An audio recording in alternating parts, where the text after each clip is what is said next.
All right, now, everybody. Quiet, listen to me. We're going to start a show. Now, some of you people have been with me before. You know it's going to be a tough grind, but we're going to have a show.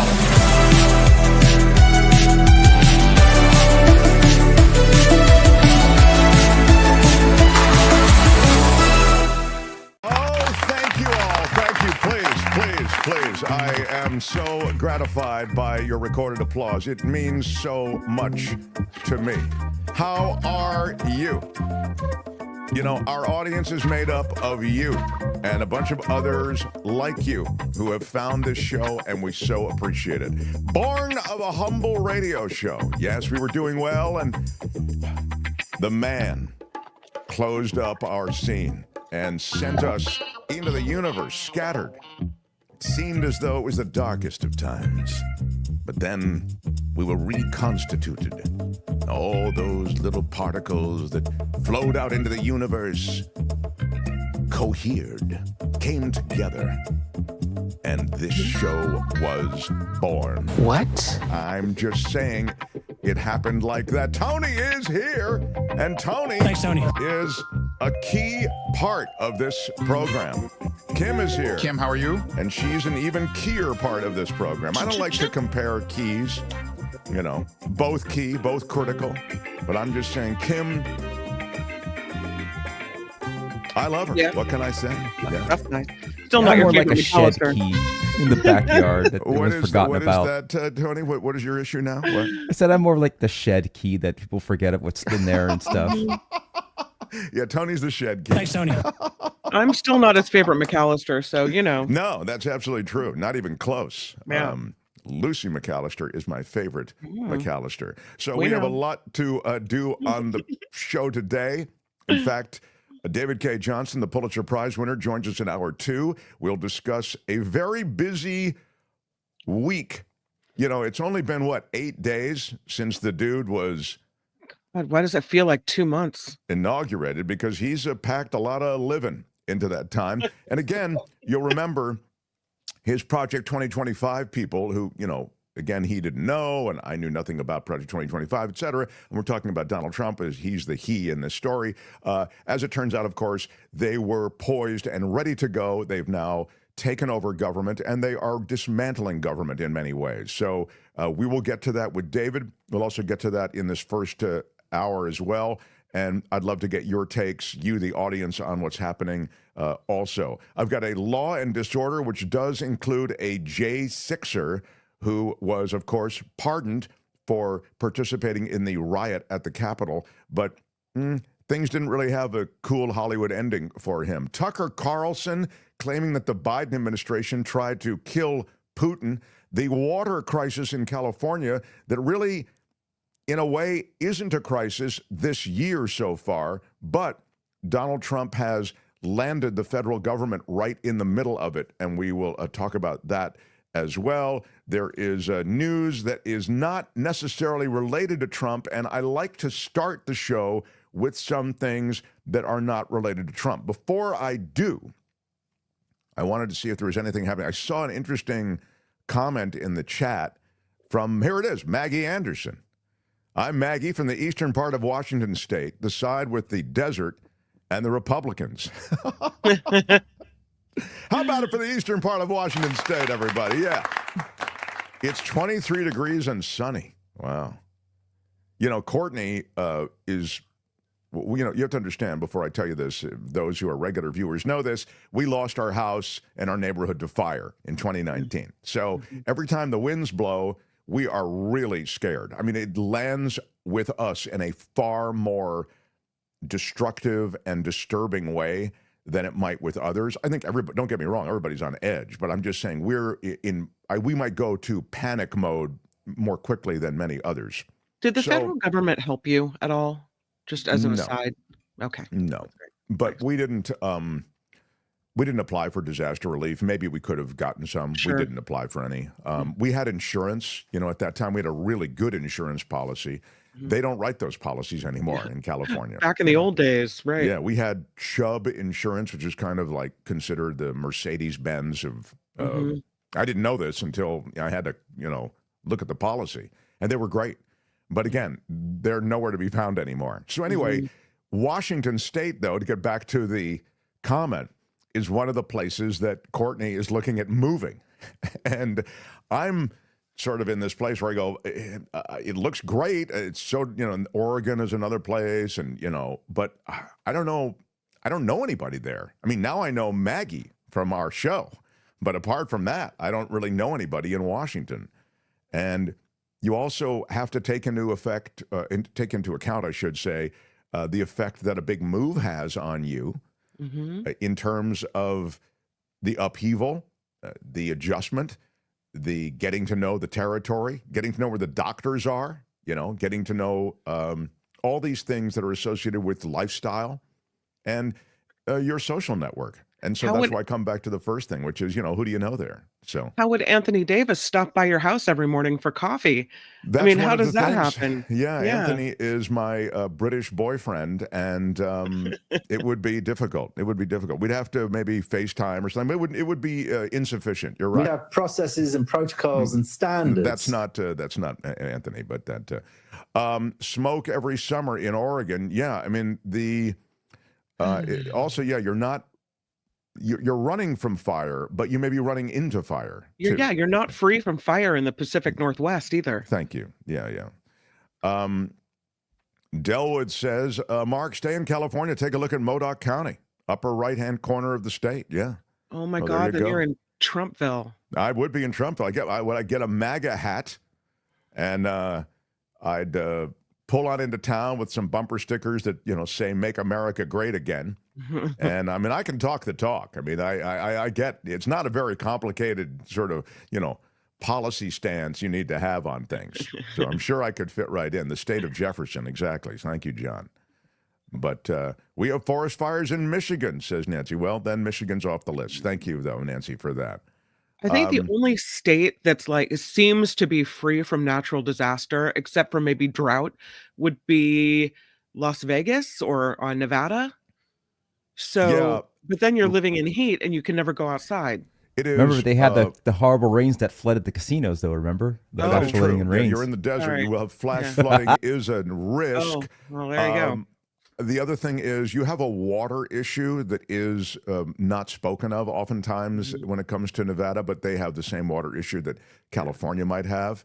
And I also think that she would never move to Las Vegas, Courtney. It's a cultural wasteland. I never want to, she's into art and culture and all that stuff. I'm just a guy who you can just put me in front of the TV at a poker game and I'll be all right. But I think I like the dynamic that you find in many communities that I don't know if you find in Las Vegas, but that is changing. My friends live in Las Vegas and they kind of like it. But I think you go back to the first point that you made, which is 3 months out of the year, you can't leave your house. I mean, It's 118 degrees. So anyway, I don't know how we got off on this, but because of the comment from Washington. So, but we love our Washingtonians. I grew up in Washington, D.C. So when I came to the West Coast, people would ask, where are you from originally? And I would say Washington, and they would always think that it was Washington State because I was on the West Coast. That's where everybody, So I had to then just go D.C. So anyway, Washington carries a spot in my heart. Before I start, Kim, is there anything you'd like to share of a personal nature the way I have just shared? I feel I don't want to steal the show with just my issues. All the kids present and accounted for? I will say that when I had them, the children, that I saved their stem cells. And the stem cell company preserves the samples near Las Vegas because one of the reasons they cite in their literature is because it's the least prone to natural disasters. Oh, that's very interesting. That is an extraordinary piece of information. What? I know. Very, very good info. All right. Well, then maybe Vegas is back on the table. What can I tell you? The Mark Thompson Show. It is another day in the magical place we call America. And Google has already jumped on board with the new administration. Now, we are on Google. YouTube is a Google platform. So I don't know how much longer we'll be with you. We'll try to do the show and we offer this as a daily show, live 2-hour show, but the way things are changing, who knows? Google is facing blowback on social media, announcing it will comply with President Donald Trump's executive order on the Gulf of Mexico being renamed as the Gulf of America. So glad we're focusing on the important things. This is, and by the way, this is not, well, we'll get to the heavier stuff, but Kim is right that it's an odd thing that Google would just jump to it. But you'll know, Google, of course, has their Google Maps service, and so they need to have labels on everything, and they're saying, we'll be renaming the Gulf of Mexico as the Gulf of America, and they'll be reverting to Alaska's Mount McKinley instead of Denali, Mount Denali. So this is a major change, and the question we had, we do not know the answer to this. We deliberately didn't look. Has Google made this change yet? Has Google changed the name? They say they're going to, but how quickly have they done it? Have they renamed the Gulf of Mexico the Gulf of America as of this program going on the air? What do you think? I will lead the guessing, and I'll say they have not yet made the change, but they will make the change, but they're not yet. It's not yet changed. What do you think, Kim? I'm going to say they have made the change. Oh. It's a very quick little, just it doesn't take much retype to over change the, it. Yeah, right. and they want to show Trump that they can do things fast, that this is how, no I red see. tape. We just get it done. They're trying to impress Daddy. Yeah. Yeah. Don't call him daddy, please. Oh my God. Why is everyone calling him daddy? Tony, and we asked you not to tell us. What is the answer? Have they changed the Gulf of Mexico to the Gulf of America on Google Maps? No. No is the answer. All right, but it will happen. It will happen. It'll go into effect once the Geographic Names Information System database has been updated. I don't know what that means. Google also noted that it's long-standing practice that when official names vary between countries, Maps users see their official local name. Everyone in the rest of the world sees both names. So, critics, not crazy for this, feel that they've caved early to this growing despotism and oligarchy, the authoritarianism that has gotten people angry. In the Twitterverse, I guess they went after him pretty, but shame on you, Google, said JL. JL Cortemanch says, shame on you, Google. I have told my students for years now that Google is their friend. I guess it's time I stopped saying that. Your CEO is kissing Trump's A, and you, a source of information, have sold out. Shame. Good day, sir. Exactly. No more. Google it. All right. Guess that's one more class that won't be Googling it. Also, there was this. You have destroyed Google's credibility. You may now bow, says Jewish Russophile. Or Russophile, obviously. Beyond parody, says Blue Georgia. Yeah. So that is the way Google Maps has caved to the new administration. Maybe it'll all work out. In the end, as Kim has sort of suggested, it may not be the most important thing we have to deal with, but it is a sign, right? Did you see, though, speaking of that, you called him daddy, that Mel Gibson said of Trump, daddy's home and he's taking his belt off? Yeah, I did see that. Mel Gibson is a despicable guy. I mean, so in that is the only way to restore order, if you want to look at it from Mel Gibson's standpoint, is to whip your child with your belt. Horrible. Right? Yeah. I mean, he I'm sure grew up in that kind of household, Yeah. And he's a despicable guy. I mean, if you actually go back and look at Mel Gibson and what he said, the insane rantings of an anti-Semitic racist, that's what he is. And at his core, and I know that there are those who, look, I love Mel Gibson. I love the Lethal Weapon movies. I love what he's done creatively. I mean, don't get me wrong. This, I think, sick guy coexists with a part of his brain that is brilliant and creative and all the rest. But I'm sorry. He is a disturbed dude. And I'm sure he's charming also, you know. But I thought that was a very disturbing comment. I really did. Yep. Yeah. So He's not the only one, though. There's a bunch of politicians that are referring to him as Daddy, Trump as Daddy as well. Are we supposed to look at him as like this big father figure who's going to sweep in to save America, and we're all supposed to be like children and just not question anything and do what Daddy says?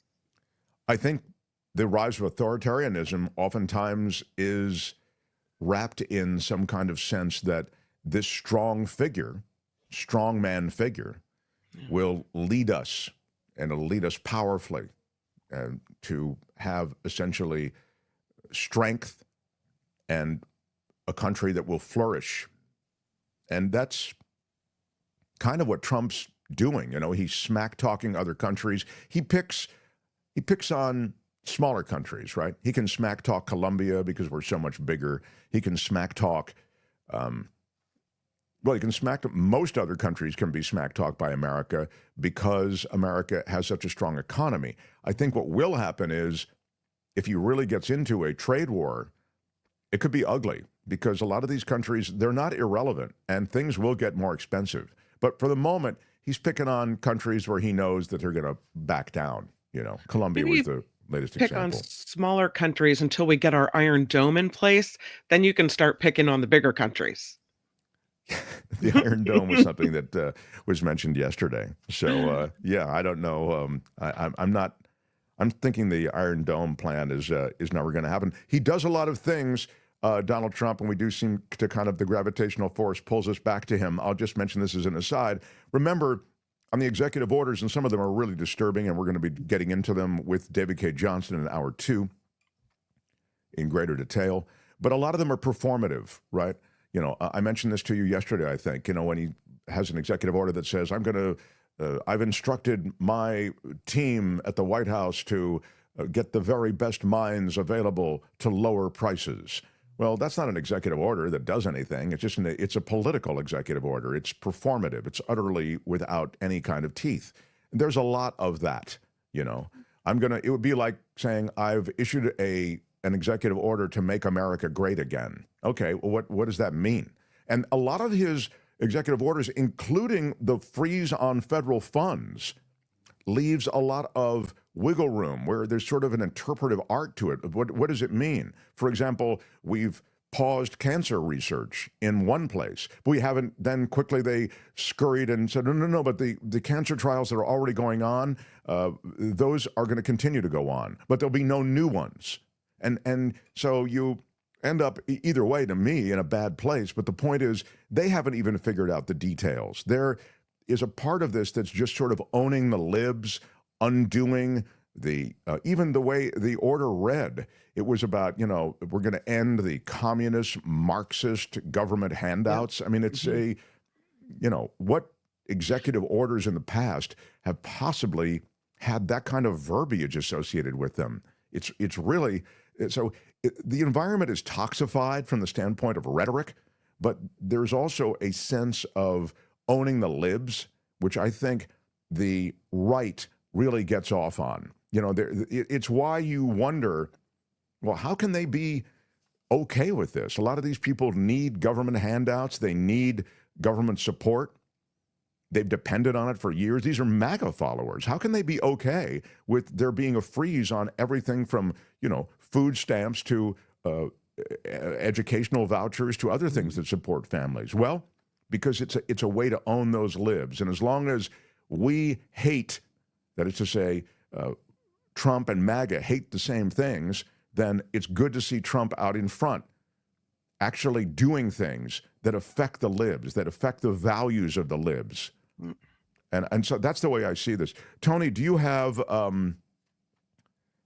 the story on the latest freeze on the federal funding? Here's a little wrap package on kind of what's happening. As I say, we'll talk to David Cay Johnston in an hour or two, but here's a little something. Thanks, Tony. This morning, another sweeping action by President Trump as he remakes the federal government in his first full week in office. Thank you very much, everybody.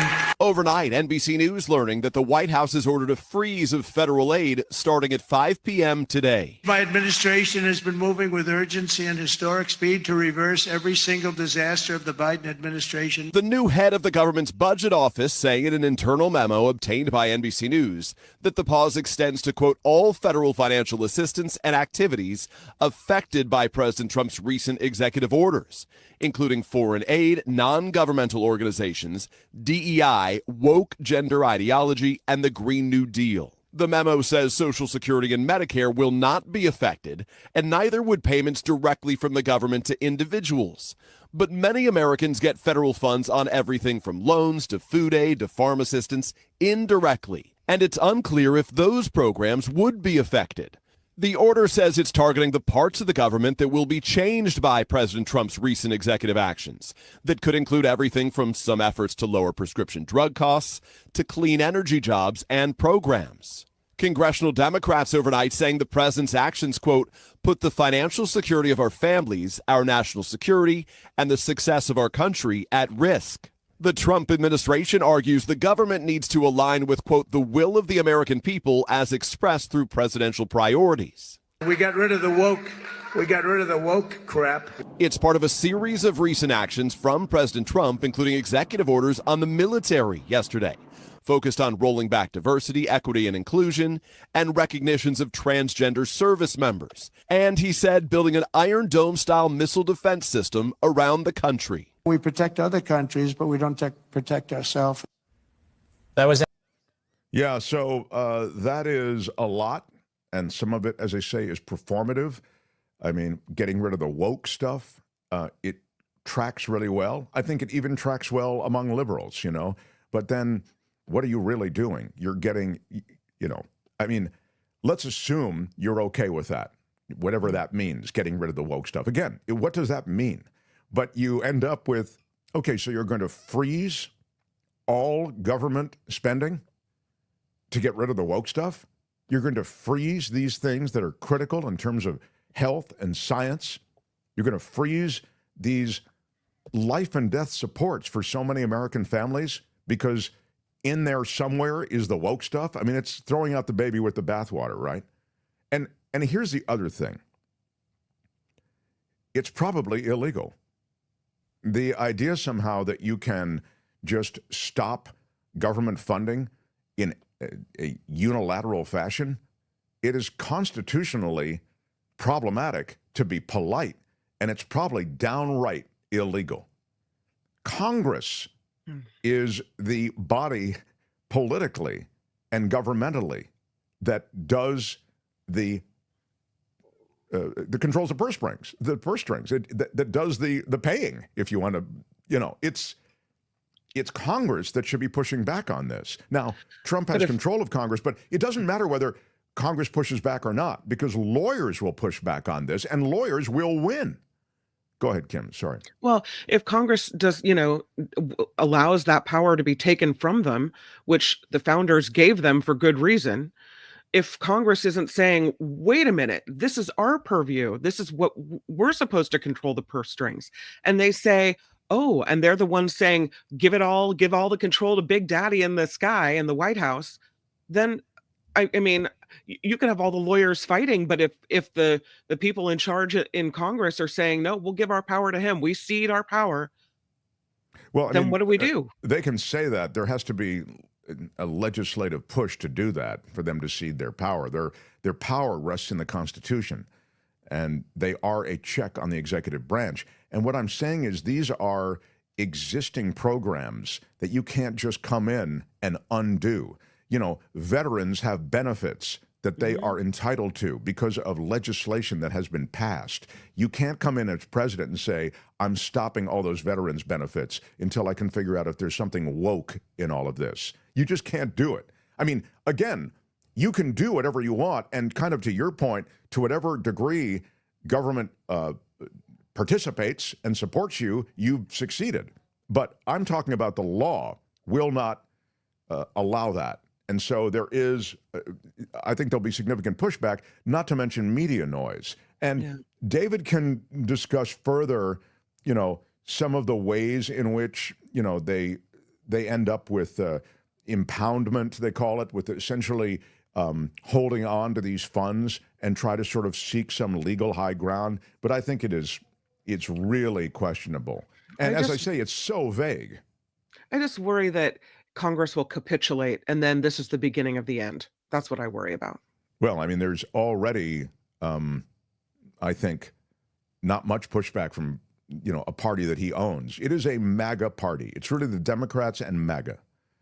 The Republicans don't exist anymore. I think Heidi Kuda made that point yesterday on the show, and she's right. They don't. I mean, there might be some old school Republicans in there, but they're swept under, and they may get swept out. So, I mean, food assistance, financial aid to students, they're now saying may not be affected. They're changing the game all along the way, but really, does Donald Trump have the power to block this spending that Congress has authorized? The answer is no. And there is going to be a big court fight over executive authority. And we'll talk to David Cay Johnston about this, but it seems to me indefensible. So there are, and I've read about this impoundment, and essentially, that's when the president is withholding spending that has been approved. And if you can show that you are still addressing the congressional goal of spending, you can rearrange some spending from the executive branch. But as I understand it, you just can't put an entire freeze on the kind of spending along the lines of what they're doing. It just, We'll see. It's supposed to kick into effect at 5 p.m. Eastern this evening. So, so here's to kind of your point. It happens against a backdrop of the government spends too much money. We've lost our way. A lot of this money goes for stuff that people don't deserve. It's all the wokes, etc. Well, I mean, it's, as we've just detailed, it's not really just that. It's medicine, it's health, it's veteran benefits, it's kids, it's food, it's a lot of stuff. And that doesn't even begin to address it, even that list, which covers a lot. But really what it is against the law. I mean, federal law will not permit it. So I know he's Project 2025 heavy, and he's hip deep in those lawyers, but they've got some work to do, because this impoundment that he's doing, this freeze that he's put on, is absolutely illegal. And David Cay Johnston will be along, and we'll talk more about it. So, The Mark Thompson Show. It was an odd time to make this point, I'd say. Elon Musk made a point yesterday on Holocaust Remembrance Day. And what did he say, Kim? I mean, he is the co-president, and so people pay attention to what he says. He is the co-president. Holocaust Remembrance Day, on Holocaust Remembrance Day, Elon Musk had to make a point publicly. What was that point, Kim? He says we need to move past Nazi guilt. No, it's okay. Don't feel bad about the killing of millions and millions and millions and millions of people. Don't feel bad. Let the guilt go, Mark. Well, he is, as you know, supporting the far-right German party in the German election. And the idea that Elon Musk, a key advisor to the president, would somehow embrace Nazism to the point that he wants to erase it. I mean, one of the tenets of history in World War II was we will never forget. That was the idea that there would be a cultural understanding and reflection constantly, in the sense that we'd want to avoid any narrative, any scenario, any rising party, political party that is, that in any way quacks like the Nazis. In Germany, they have far more intense laws and restrictive laws on speech related to Nazism than we do in America, because of the horror that was wrought across Europe, the killing camps that existed across Europe, the brutal, grotesque policy. 6 million Jews killed, 11 million people killed, rounded up in these death camps and incinerated. And so the idea was, as a centerpiece, we will never forget. But Musk is pitching on Holocaust Remembrance Day. He is pitching, we should get past it, don't you think? We should just, we did it. Just a crazy, crazy notion, and unhinged is what I would say. Poland was one of the... We have video. Oh, do you? Okay, go ahead. Yeah. Let's run the video. Thank you. Sorry, I didn't see that. Frankly, too much of a focus on past guilt, and we need to move beyond that. Children should not be guilty of the sins of their parents. Of their parents, yeah. Yeah. Yeah, it's not a question of guilty. I mean, it is. I understand the idea somehow that at some point you don't want to visit the sins on those past generations. You don't want to visit those sins on the current generation or future generations, but you want them to be aware of it. It's really not so I don't understand the guilt part. If you're saying that there is a system that allowed this to rise to power, yeah, that's something that we should be aware of. I don't know what the guilt, I mean, we weren't here for slavery, but we can be aware of the history.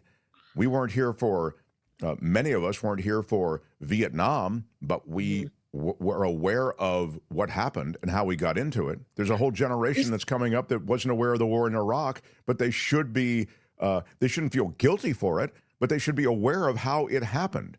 Isn't there a natural inclination to feel bad?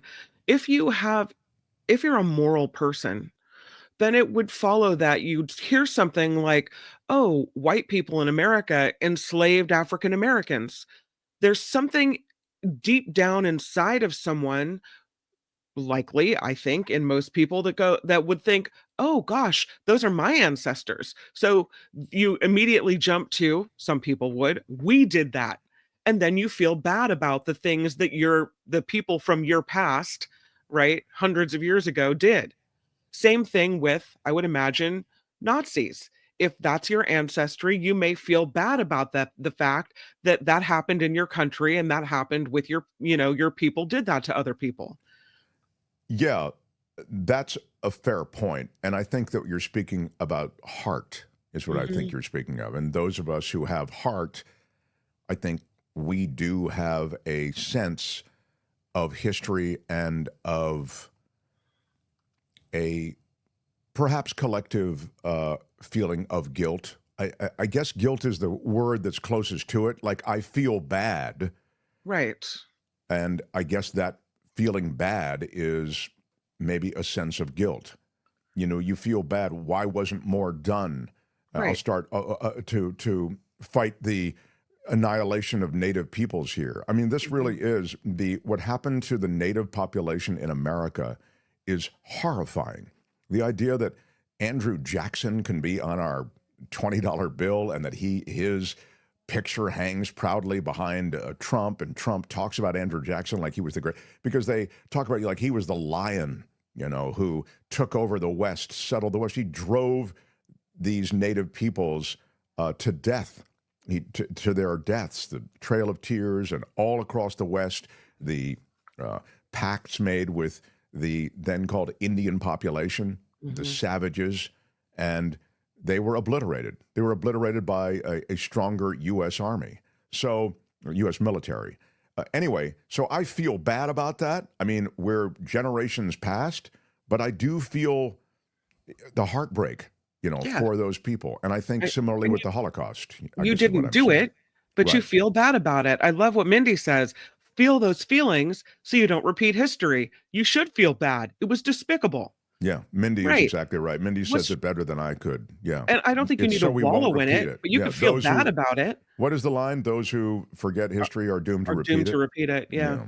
So, I just, if I were Elon Musk, I would, I maybe stay away from the Hitler stuff. Germany at least took responsibility. Yeah, they certainly did for Nazism, whereas the U.S. denies responsibility for its ugly history. I agree with that. Bob Wyrum said, I mean, I don't mean to be too tough on America. It's done a lot of great things, but maybe its best time was the righteous battle fought in World War II, to free some of these camps, et cetera. And at that point, you remember they were allied with Russia, and it was a righteous fight. But since then, I think America's been involved in a lot of things way less righteous, and we've been dining out on our World War II reputation since World War II. And it may be time to take a look at, I love America, but I'm just saying, I can also have straight talk with, the thing that I love. So even that terrible feeling of deja vu is feeling a deja vu. Wow, that's very meta. I love that. Who is having that conversation? We're having it now. We're having it now. One of the Tesla investors was on TV last night ripping into Elon for bringing down the Tesla brand with this rhetoric, said Amy. Yeah. He's all over the road, and now he is this political figure. I mean, a rising political figure. So kind of wild to see Elon Musk, who, again, if you actually look at the history of Musk and Tesla and these things that he's created, he is someone who has rewritten his own history, right? You know the deal he made with Tesla? He made this deal with the founders of Tesla. He had nothing to do with founding Tesla.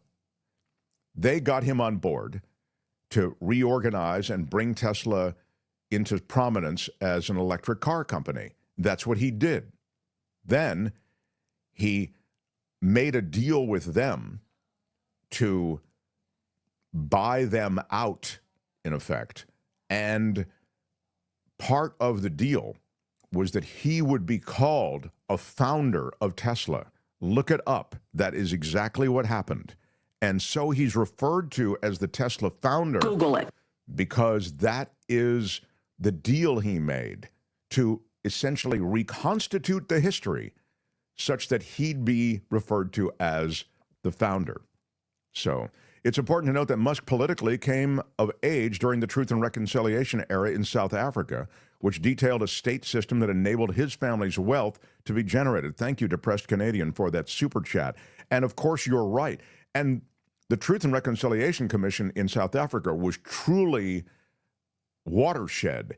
It allowed so many who suffered at the hands of South African apartheid to come forward and talk about and testify to the horrors of South African apartheid.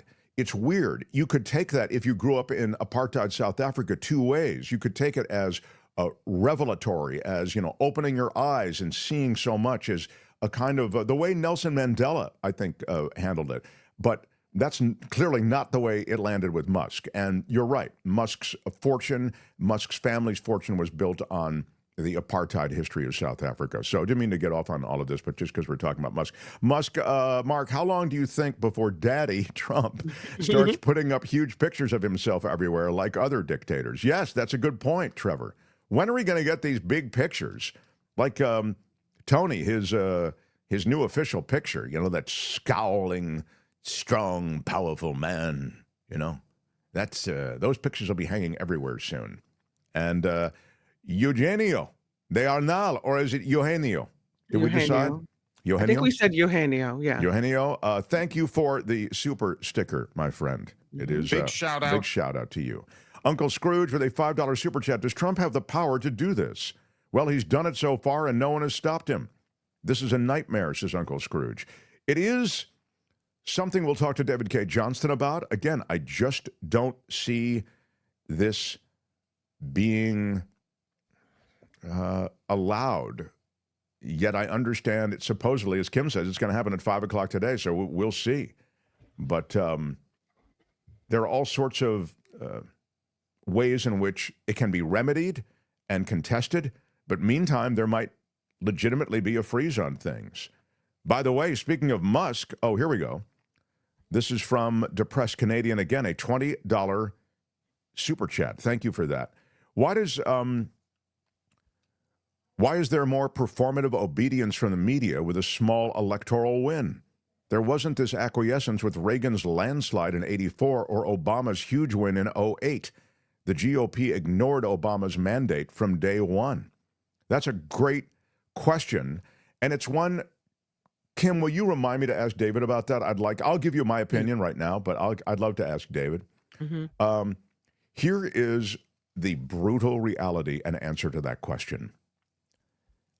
In both cases that you've mentioned, Reagan and Obama, even in the mandates that might have been associated with both, you still had a traditional relationship between government and media.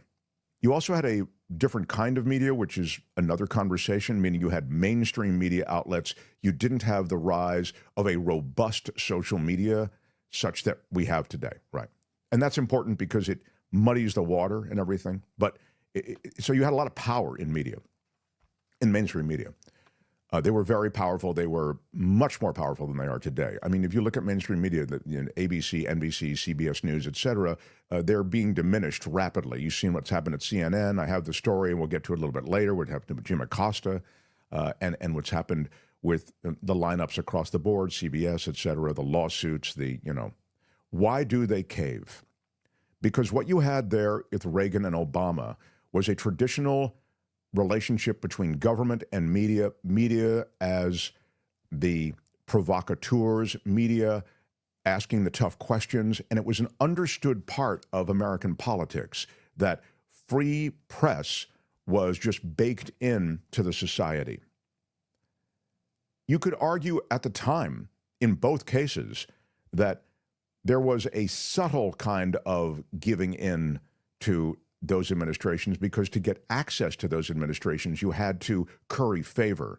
But that's sort of always been the case. You've seen it played out now in a far higher profile way with Meet the Press, et cetera, how they kind of can't really take on authority because they need access to that authority to show up and be part of the show. Meet the Press and, This Week and Face the Nation, et cetera.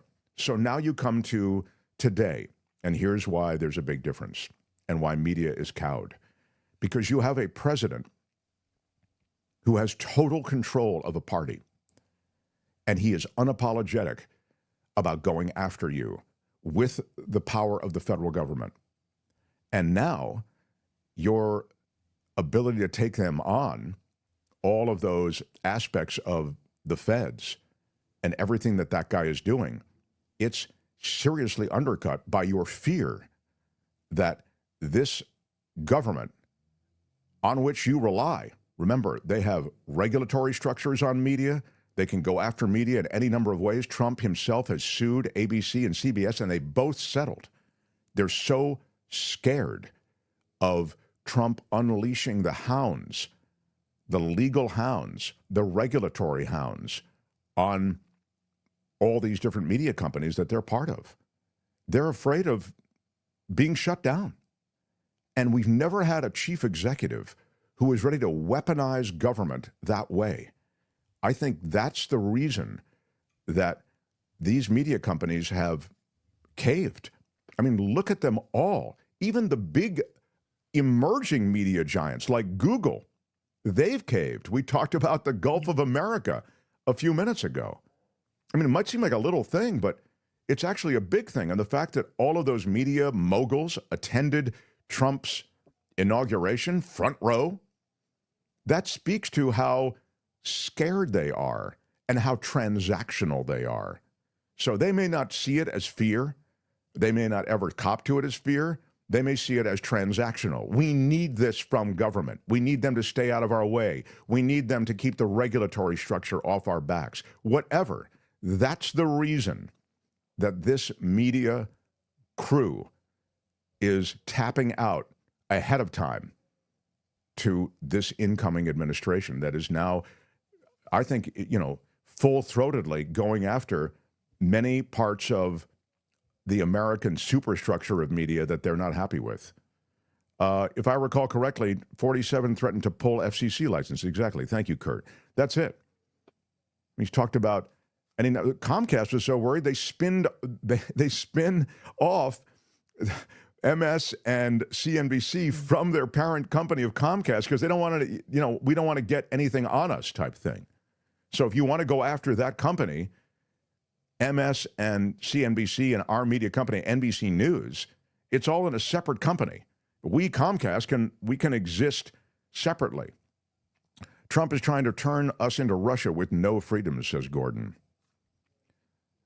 Well, and then Uncle Russ says corporate media did it to themselves. They did it to themselves in some ways, but I think they've been helped along by... They've been helped along, honestly, by a lot of the economics of media and how that's changed. I mean, you really have to you have to open the hood and look at the way media has changed in the last even decade. If you just don't want to go back into, the last 20 years, just look at it in the last decade. I mean, it's been undercut by any number of media outlets that have grown up overnight. And now mainstream media, as it's called, it's not even a player at the table the way a lot of YouTube channels might be. I mean, the ability on this platform, we're on YouTube. We exist as an audio podcast, obviously, as well. But we're a small show. I mean, I think some of the stuff we do does achieve like serious weight and momentum on YouTube. But in general, there are others that just really move the meter. And sometimes they move the meter the wrong direction. So I think you've seen mainstream media undercut by the economics of today. A lot of legacy media is really going to be irrelevant because of all of the different ways that Americans and people worldwide take in their information. When is Jefferson Graham joining? Is he joining today? No, he's in the next hour, right? Yeah, Okay. He'll be here at around 12:30, 12:45. Yeah. Billionaire philanthropist Bill Gates discussed tech mogul Elon Musk's growing influence on global politics. He did this during an interview. He said, quote, "You want to promote the right wing, but say Nigel Farage is not right wing enough? I mean, this is insane S. You were for this right wing political party in Germany?" He's saying that Musk shaking up political situations in countries is, quote, really insane. Quote, "Something I think that is just very important is that people take pride in Germany." This is what Musk said, right? So that was part of his comments. Musk's comments was Germans have to take pride in Germany. But Gates is saying, hey, the fact that you're involved in right-wing politics in Germany, that, this is a rally that Musk had for this right-wing political party, AfD, and that they should be proud of their heritage. And Bill Gates is saying, dude, you should just, stick to what you do. He says it's insane S. So it's nice to see another super rich guy weighing in against some of that verbiage. RFK Jr. says he's open to seizing drug patents. This is during these meetings with Senate Finance Committee staffers. He is the nominee, as you know, for Health Secretary. He says he's considering authorizing the government to seize the patents of high-priced medicines from manufacturers and share them with other drug makers as a way to force down costs. That's a progressive Democratic platform. And even Joe Biden wasn't talking about that. he was flirting with it, Biden was, but he wasn't really talking about it. To take drug patents away, and here's how they do it. You say, well, how can you take a drug patent away from a private company that's developed a drug? Because they developed them with what? Taxpayer money. A lot of taxpayer money goes into research that ultimately ends up being used to produce a drug. And yet these private companies end up soaking the American public for a lot of money. If a company owns something, though, they own the patent, then isn't seizing it and taking it away for the public good, would that be specifically considered communism or socialism? Right. I mean, well, officially it would be communism. I mean, if the government owned it, it would be communism. That's not what he's doing, though. It's not the government that's going to take over ownership. They are essentially looking, I mean, at least this is what he's floating.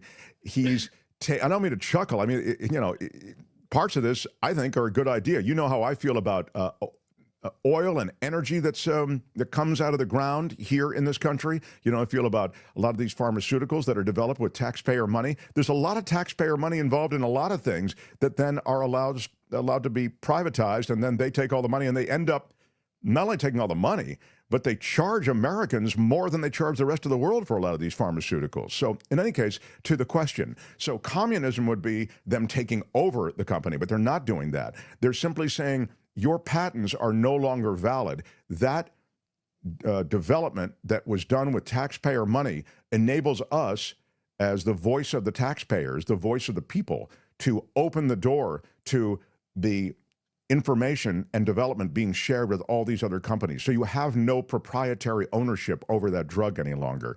That's essentially what they're saying. I don't know. This flies in the face of right-wing conservative politics. I would think so. But it's provocative. I mean, it is really, there is a Republican orthodoxy around free markets, right? I mean, it's BS, because there aren't free markets in so many different ways. There are government price supports across the board, agriculture, meat industry. Look at all the different ways that the federal government helps support American industry. But still they say free market. Okay, so this wouldn't be free market per se. You're going in, it's the hand of the government affecting the market. And it would also, and this is the last thing I would say on this, but it's provocative. The one victory that Biden had when it came to pharmaceuticals was the ability of Medicare to navigate and negotiate down various Medicare prices, right, with pharmaceutical companies. So that was like a real big thing. Everybody talked about it. We pay too much money for all of the medications in this country, more than any other. You know, why people are going to Canada there's that, right, to get the lower prices? Sure. Well, Biden successfully built into that infrastructure bill the ability for Medicare to negotiate down these prices.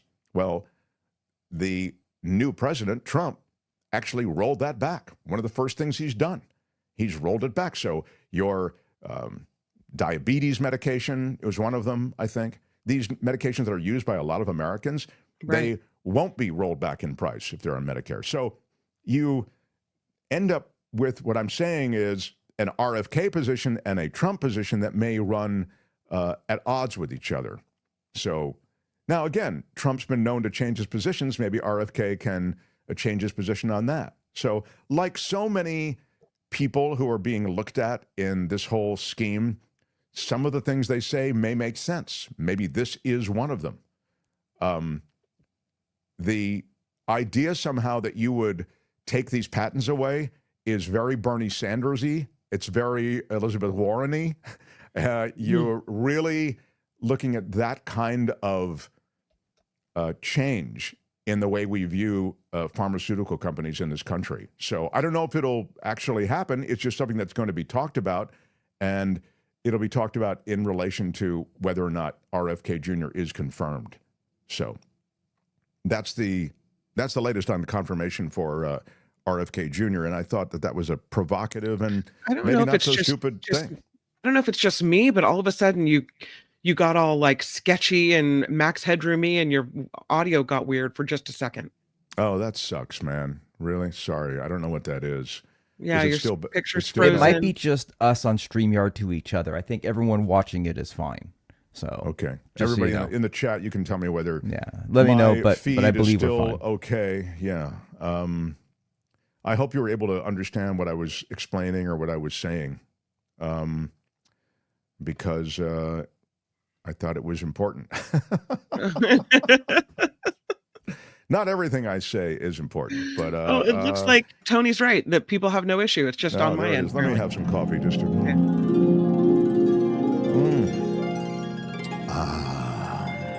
It's Coachella Valley coffee, my friends. Looks good in the Great Lakes Basin. That's all I care about. Cheers to the Great Lakes. In fact, there's another sip for the Great Lakes Basin. I'm loving my Great Lakes Basin.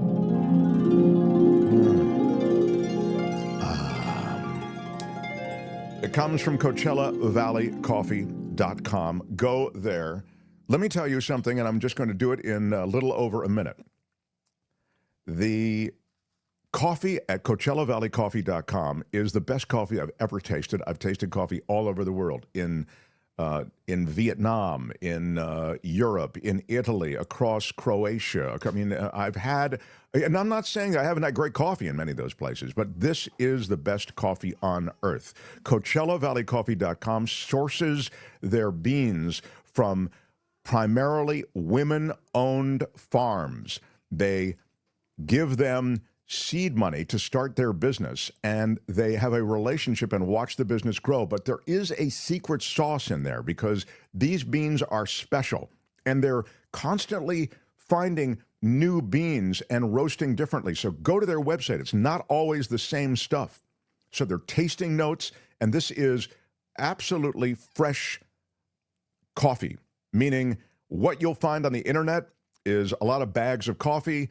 They discount them. They say that they're organic. They may even be organic, but they've been sitting around for months.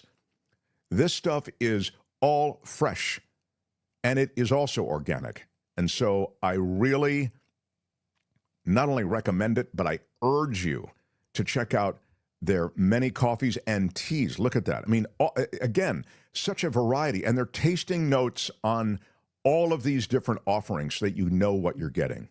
So CoachellaValleyCoffee.com. Use the discount code. You'll want it for 10% off. Yeah, there's the description of the chai tea, a flavorful mixture of black teas and spices. It is inspired by tea-making methods in India, where tea leaves and spices are simmered with whole milk. Oof. I could get lost in their website every day. Yeah. CoachellaValleyCoffee.com. I know. I lose myself in the magic. Oh, yes. Oh, yes. Oh, yes. Mark T at checkout for 10% off. CoachellaValleyCoffee.com. The Mark Thompson Show. It was great. I loved it. How would you handle this? We could try ignoring it, sir. Morning. You cannot say you love your country. Where are my weed smokers at? Stay at home and get baked. Right on. Right on. Well, there's a lot happening. By the way, if you're just stopping through, please smash the like button like a boss. If you would, hit us with a thumbs up. It helps with your iron rod. In the world of YouTube. When I feel my world is coming apart, I dance, says Silicon Valley Blocks. I hope that you, too, have an activity of self-expression that will help you stay hopeful. With a broken heart, it hurts so much. Well, I'll tell you to dance. You've been known to dance. I have been known to dance. That's it is Mark T at checkout, not Mark TEA, but Mark T, just the letter T. No spaces in between Rick is either. Asking. No spaces. Yeah. Mark T at So that's why I was saying smash the like button if you would. Smash that thumbs up. And I also would say you can subscribe to the show for free, and we do appreciate it. We're trying to build this community, and you can help us, and that way at least we stay in your feed, and you can at least see when we drop videos and that sort of thing. Since Trump hates California so much, why hasn't he suggested naming the Gulf of California something else, says Randy. No? That's a thought. Well, he's in a renaming mode. My hope was he would be so busy renaming things that he would never get to some of the other crap that he's gotten to. But sadly, he's been able to do both, the renaming and the other crap. And some of the other crap we'll get to with David Cay Johnston, who arrives in just minutes. I'm wondering if I do have time, Kim, for some law and disorder. How do you see it all coming together? Kim, is kind of like Clark Kent in Superman. Like when you see Clark Kent, he's sort of mild-mannered, guy working at the newspaper. But when the stuff really goes sideways, he loses the glasses in his suit, and he's Superman, So Kim is like there. She's in the smaller box. She does the news. But she's really kind of the big brains. And so I turned to her openly to ask, what is your plan, Kim, on law and disorder? I think David Cay Johnston is going to be here in about a minute, and I don't think we have time. But you know what we do have time for? What's that? Look at that. Wes says, with a $10 super chat, I've been playing with the open source Deepseek AI. We talked about that at great length yesterday. And bypassing the safety protocols. Oh, no. Oh, it's so easy to get to it to answer things about Tiananmen Square, disposing of a body, hijack complaint, anything. Wow, I didn't... I think you know what the problem is just as well as I do. I don't know. That's pretty wild, Wes. You've got the bypassing safety protocols with the new AI. We're going to talk to Jefferson Graham in the second hour about the new AI. We spoke at length about it yesterday, and we'll see how it affects both American markets, the world of AI, et cetera. But if you're just passing through and don't know what we're talking about, I'll just give it to you in 30 seconds or less. The Chinese cooked up an AI system that, based on all reports, can measure up as well as American AI that has been hatched with hundreds of billions of dollars of investment. And the Chinese did it to match all of these American protocols. They did it for $6 million. Now, again, you have to believe everything the Chinese are telling you. Maybe you feel like that's, not a good idea. But if it's even close to true, it would be a game changer. Yeah. As some people are saying they stole NVIDIA chips, that they did it in a malicious way that wasn't on the up and up. Right. Yeah. Is that what you think, China's Tony? kind of legendary for not caring about copyrights and all that stuff. They're legendary for that. They have their own version of a BMW, which is literally a BMW. With all that. I remember going to my girlfriend at the time's home, and she was Chinese. And we were going to watch a movie with her family. I was trying to get in good with the family and all that stuff. So we sit down, and the movie comes on. And I remember it was like a big movie. They had it on video. And it was a movie that was recorded from a theater. It was shot from, you know what I mean?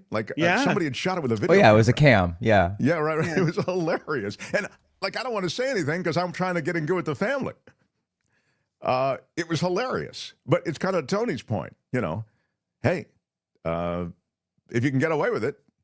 But again, I don't know what the story is here on this. It's definitely transformative technology, right? This AI. And so it's possible that this transformative technology was hatched organically from chips that they had. Remember, they've been blocked from using our chips. So that's where the shoe pinches. But anyway. If Biden was in office, they'd be blaming him for Deepseek, says cousin Erie. Yeah. The blame game is interesting. And I'll just say something here while I wait for David Cay Johnston to arrive. The Democrats, when we talk about resistance, it's a tricky place. You haven't really heard much from Democrats on a lot of these various policy positions. Tomorrow, we'll play for you more of the kind of official Democratic position on many of these things that are happening as a result of executive order. But one of the things that I thought you'd see more outspoken protest over was the pardoning of all of those rioters from January 6th. I mean, these are horribly troubled and violent people who perpetrated a number of heinous, violent acts, beating police officers close to death. In several cases, the police officers died the next day. I mean, it was clearly as a result of injuries. Mm-hmm. They were attempting to beat police officers to death using bear spray and all the rest, and trying to, of course, ultimately overthrow the American government, overthrow the vote, overthrow the voice of the people. But I'm just talking about the violent act. But I thought it was more than a bit curious that the Democrats were not more full-throated in their protest over it. I mean, you even had people like J.D. Vance, et cetera, prior to the pardoning, talking about the fact that there wouldn't, and Pam Bondi said the same thing, the new attorney general, saying, I don't think I doubt there'll be pardons for anyone who's involved in violent acts, but maybe we'll look at some of these other, you know what I mean? But then they pardoned those who were involved in violent acts. So I would have thought that would have been easy then to push back on if you're a Democrat. And the Democrats, what they did was they had a congressional resolution about it. That's not what we do anymore. It's great that you have that, but you've got to get out there and make noise in media. You need social media. You need AOC, Bernie Sanders, Eric Swalwell. He's really good. You need those people out there to make noise. This is the new playing field and landscape. You can't write some editorial in the Washington Post. It's great that you do it. It's great that you have a congressional resolution, but it's frankly lost in the ether. So that's what Trump does well, and that's what the Republicans do well. They seize the media moment, and I'd love to see more of that on the part of the Democrats, especially, as I say, when they have the high ground, particularly in the shadow of those pardons, which were grotesque. So, The Mark Thompson Show. It is a pleasure every Tuesday to talk to this man. He's a Pulitzer Prize winner. There's an interesting lawsuit involving the Pulitzer Prize. I want to ask David about that if we get, it's a Trump lawsuit against the Pulitzer Prize, if we have time. But David, of course, as I say, Pulitzer Prize winner for his investigative work, a best-selling author for all his writings on Trump. I think on this planet, there's no one who knows Trump like David Cay Johnston does. He is now a professor at RIT, and he joins us on Tuesdays. David Cay Johnston. Hello, Hello, sir. Mark. Nice to see you. So, David, I was just commenting, and I know I haven't seen you since these J6 pardons, so you'll indulge me maybe a little bit. I found it so loathsome that you would pardon these violent perpetrators of chaos and riot, and these are guys who were sentenced for 20 years. These are white nationalists. These are the seeds of a paramilitary operation that will obviously, operate on some level at Trump's behest. How did you digest what he did with these J6 pardons? Well, the first thing that came to mind was the great American novelist, F. Scott Fitzgerald, who in his last and uncompleted novel, The Last Mogul, wrote that action is character. And Donald Trump's action, granting pardons to people who wanted to kill his vice president and other people, and who led to the injuries. Some of these police officers are in pain and will be for the rest of their lives because of the nature of the pain. And the deaths that occurred both from strokes and heart attacks right afterwards and suicides. They tell you about Donald Trump's character. He is a violent for other people acting on his behalf because he's a bully, thoughtless, cruel, lacking in empathy, completely self-centered, malicious narcissist. And I've been reading things on the internet from people I know, high school classmates and others, who were praising Donald Trump for having the courage to pardon these people. And this was after Trump's nominees, Kash Patel and Pam Bondi in particular said, well, there'll be a careful review of each of these. And Donald just went, nah, just give them all a pardon. He then, even in a worse action, in my view, pardoned the Silk Road guy who was running a worldwide criminal enterprise, helping people evade taxes, launder drug profits, and who, according to the court files, tried on 6 different occasions to kill people, to hire people to kill people who were a threat to his liberty. This is a lawless administration, and what Donald Trump got from it is his own band of thugs. You can expect that there will be acts of violence by these people. Hopefully, state prosecutors and county prosecutors will have the integrity and the courage to arrest and go after these folks when they commit crimes. But this is beyond despicable, what Trump has done here, and it fits with the authoritarian mold. Having read, a lot of people, most recently Sarah Kendzior and Timothy Snyder from Yale, on how authoritarian regimes come around, this is just part of the playbook. There's nothing new here. And what I said 9.5 years ago, I'll repeat, and that is, Donald Trump doesn't want to be president. He wants to be our dictator. He believes no one is qualified to head the country but him. He believes that if you do things he doesn't like, that shouldn't be allowed. You should only do what the great leader wants. And we're seeing that. And the thing to really watch for now is if he starts firing generals and admirals and promoting officers out of their order, because normally you get promoted in order over time. We have a very good system for selecting military officers for advancement. That's the sign that we are about to live under a military dictatorship.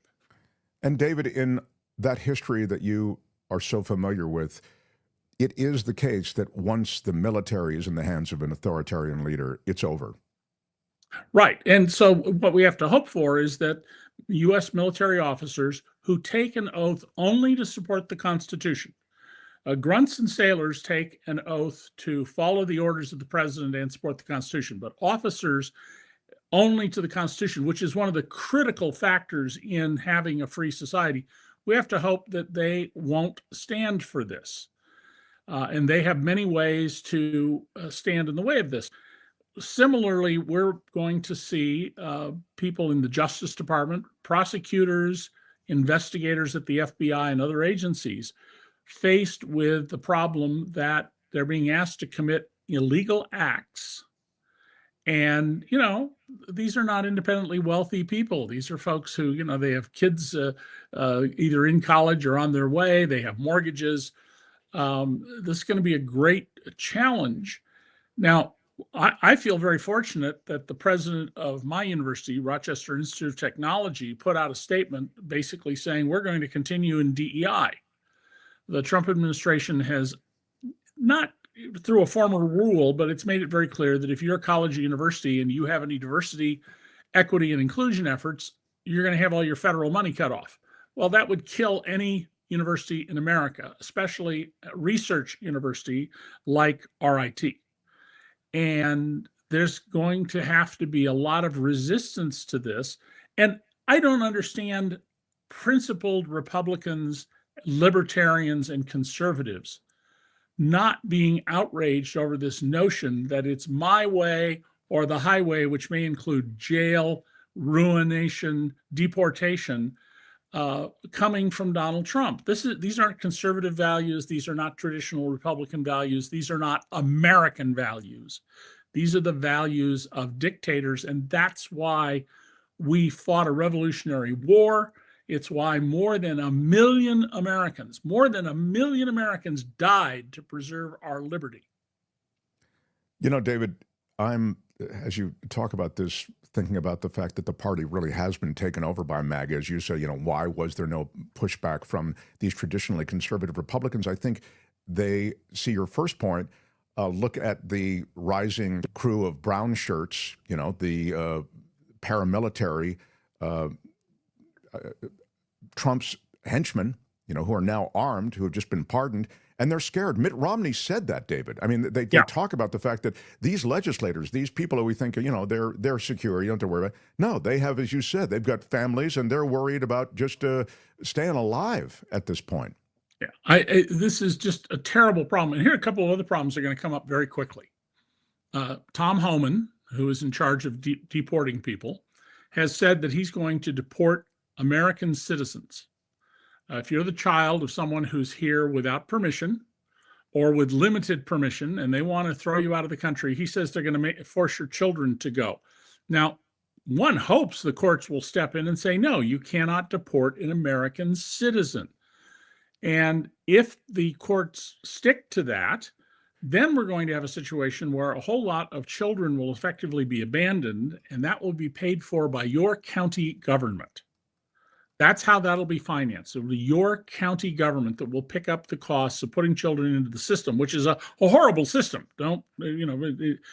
Journalists have been exposing what's wrong with the foster care and orphanage, we call them group homes now, system, going back my entire career, so back to the 1960s, and nothing gets better because people generally don't care about that. But this is going to be a huge burden on county governments if they really go ahead with this. They are already harassing indigenous peoples. The Navajo Nation says that Navajos have been stopped in Los Angeles, Houston, Albuquerque, Phoenix, some other cities, and threatened with deportation. And if you think about it, that's a little comical.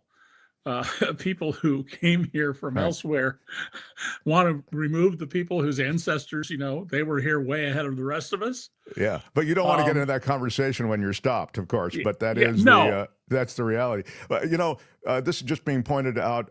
It's true when it comes to DEI, et cetera. Trump has already fired the head of the Coast Guard, plus the Inspector General of the Department of Defense. Right. And it is true, not only, and this kind of segues to something else I wanted to talk to you about, this firing of the inspectors general, and then I'll get to the money freeze and everything else in our conversation. But the inspectors general, I wonder if you could just review for us how this is kind of a big move. Over a dozen were fired. Yeah, there may have been as many as 18, Amy. There may have been as many as 18 of them. Inspectors general were created after Richard Nixon. And the positions were created so that we would not have federal agencies engaging in illegal and improper acts. And the number of inspector generals has grown and grown since then.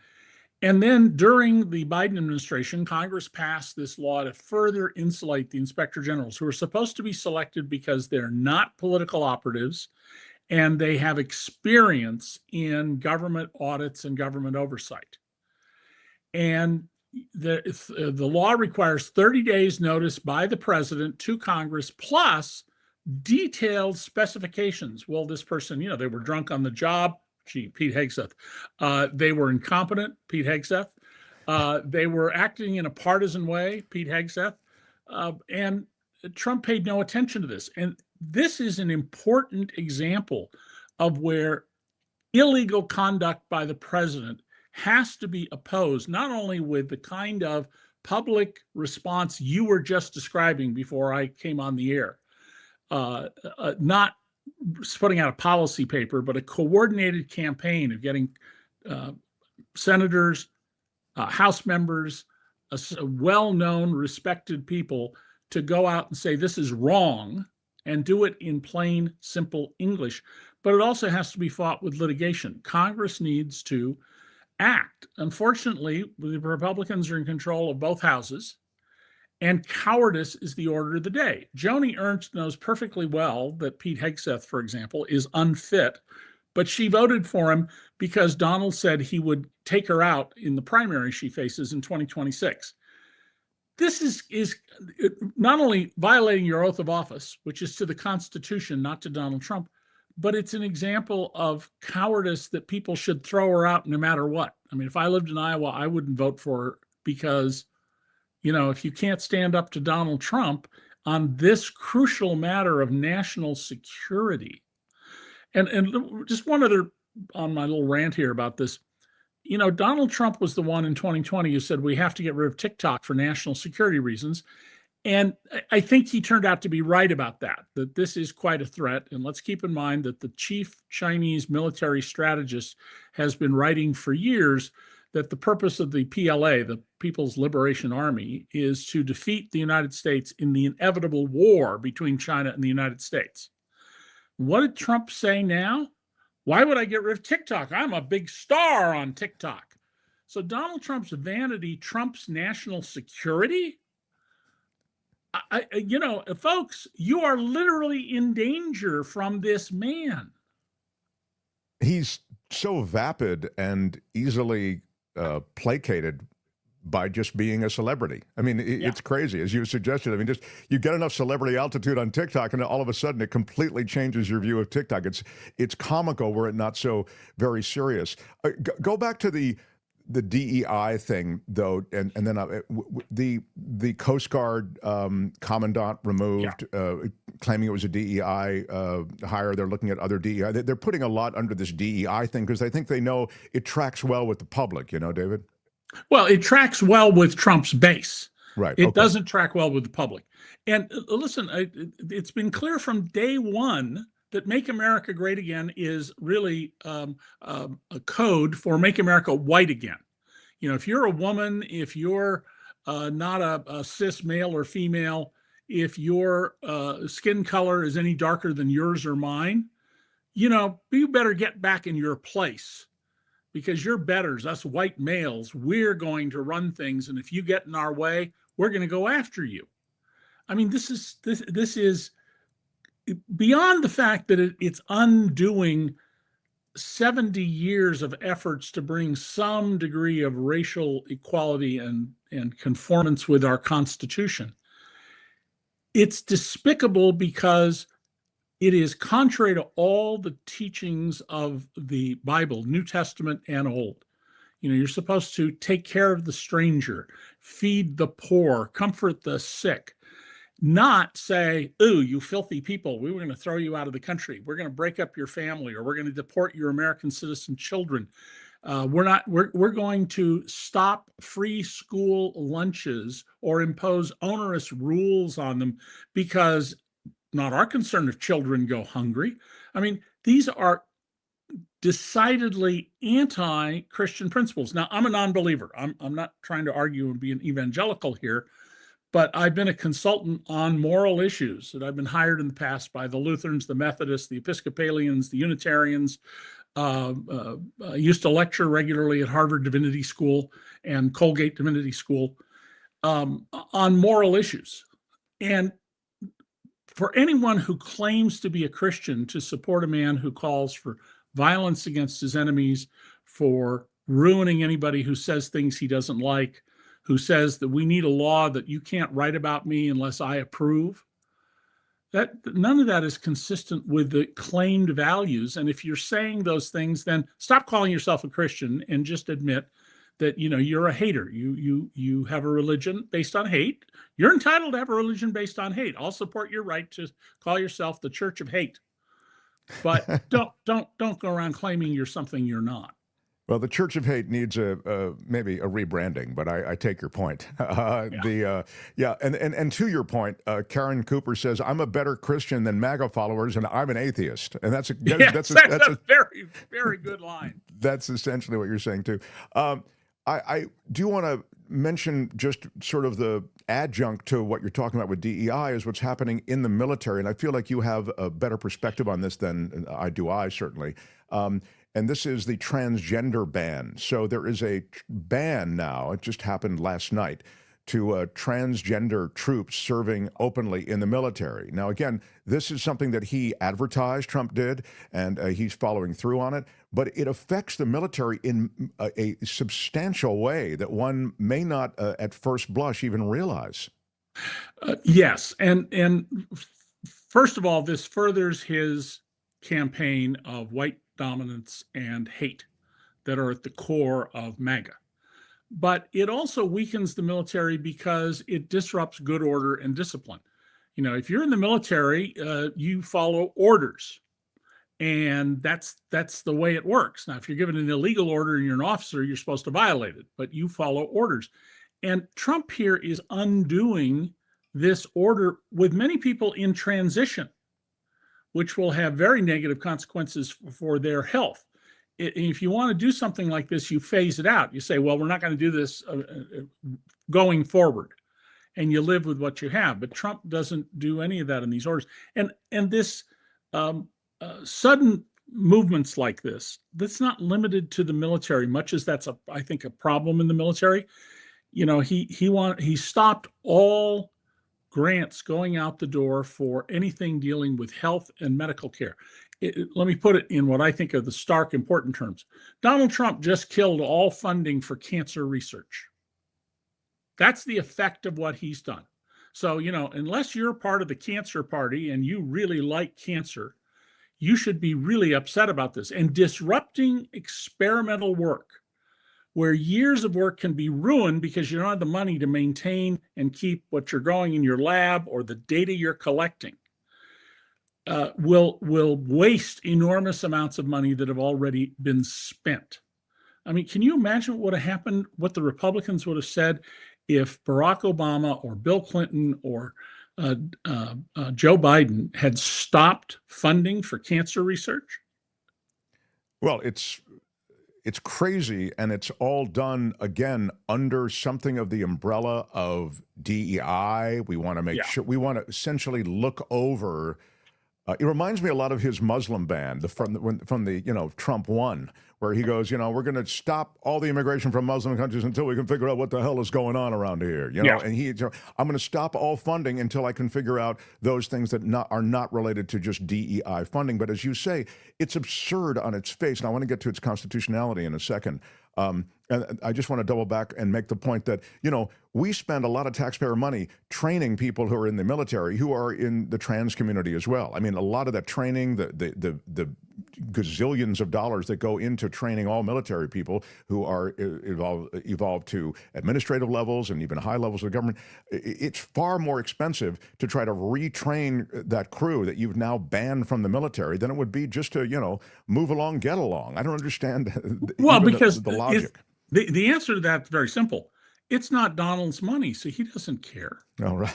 I mean, Donald, water in his private life, water ran through Donald's hands his entire life. Money ran through his hands like water.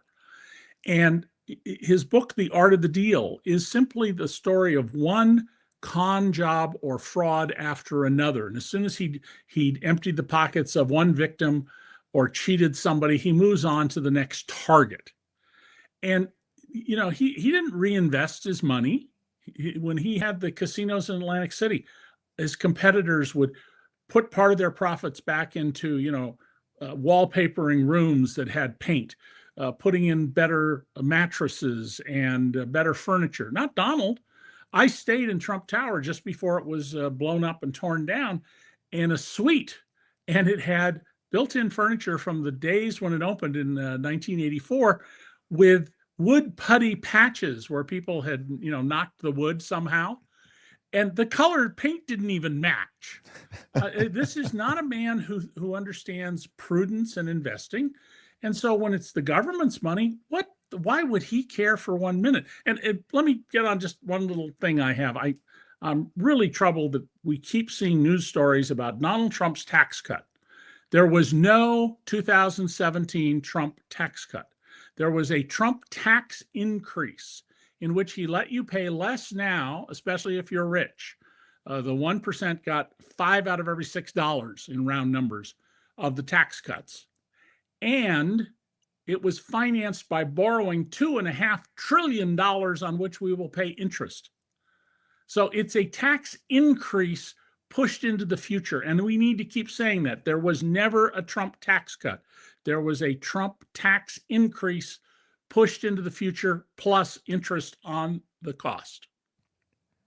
The deal with the freeze, David, there's so many aspects to this. So it's a 90-day freeze on all foreign aid spending to review any conflicts with his priorities. Again, it's all kept very generic. I mean, you really, when you're reading this, you don't know what to do. I mean, in terms of like discerning those things that conform to a very kind of vague policy. So they're talking about, again, barring spending on initiatives whose mission he disagrees with, including programs involving diversity, equity, and inclusion, and funding to non-governmental organizations that he believes undermine the national interest. Again, very vague. So it's a lot of stuff, as you have said. It stops research funding on cancer, on infectious diseases, and as you've also pointed out, these are studies that go out over years. You can't just hit pause on them, and so there's a chaotic aspect to this that we're very familiar with Trump, and you have reported on it so thoroughly. But here's what I want to ask you: this impoundment, which is what it's called, when you stop by executive order that money dispersal, which has been authorized by Congress. These are congressional programs that can't possibly be legal. It flies in the face of federal law. Well, in fact, Richard Nixon tried to impound. The Supreme Court said you can't do that. And let's remember, well, Trump says, I have an Article 2 in the Constitution that says I can do anything I want. No, it doesn't. It says you do whatever Congress tells you to do, plus you get to be commander-in-chief of the military. That's all it says in fancy 18th century language. So he doesn't have the authority to do this, but somebody has to stop him.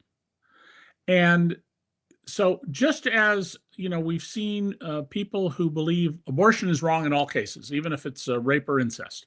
God intended you to get pregnant, so we should not interfere. That kind of viewpoint. They go and find a judge in a district where there's no other federal judge, like there's one in Northwest Texas, who they know is in favor of their views. Well, hey, guess what? Democrats in Congress and groups that are opposed to Trump, you should adopt the same tactic. Go find yourself a federal jurisdiction where there's one judge who isn't one of these troglodytes, and one who is going to support the law, who may turn out, by the way, to be a judge appointed by Ronald Reagan, George W. Bush, George H.W. Bush, and maybe even Donald Trump, but a judge who is going to uphold the Constitution, not Trump, and adopt the similar tactics and stop this, being polite and at the same time pointy-headed about how you do things. You need to be visceral in your attacks. Here, my number one suggestion right now is Donald Trump just froze all spending on cancer research.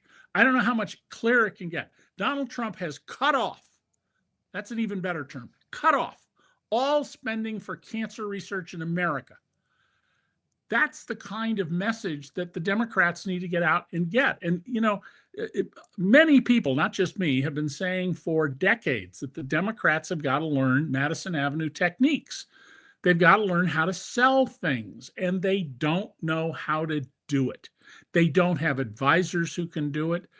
The few that I know of who can do it, they get pushed to the side. Whereas when you look at the Republicans, boy, they are really good at this. I mean, they have persuaded people who can barely keep the roof over their heads that billionaires need tax cuts or they will end up homeless. This is so crazy and ridiculous. It's so true. Getting so many people to vote against their own interests is a remarkable parlor trick that the Republicans have completely mastered.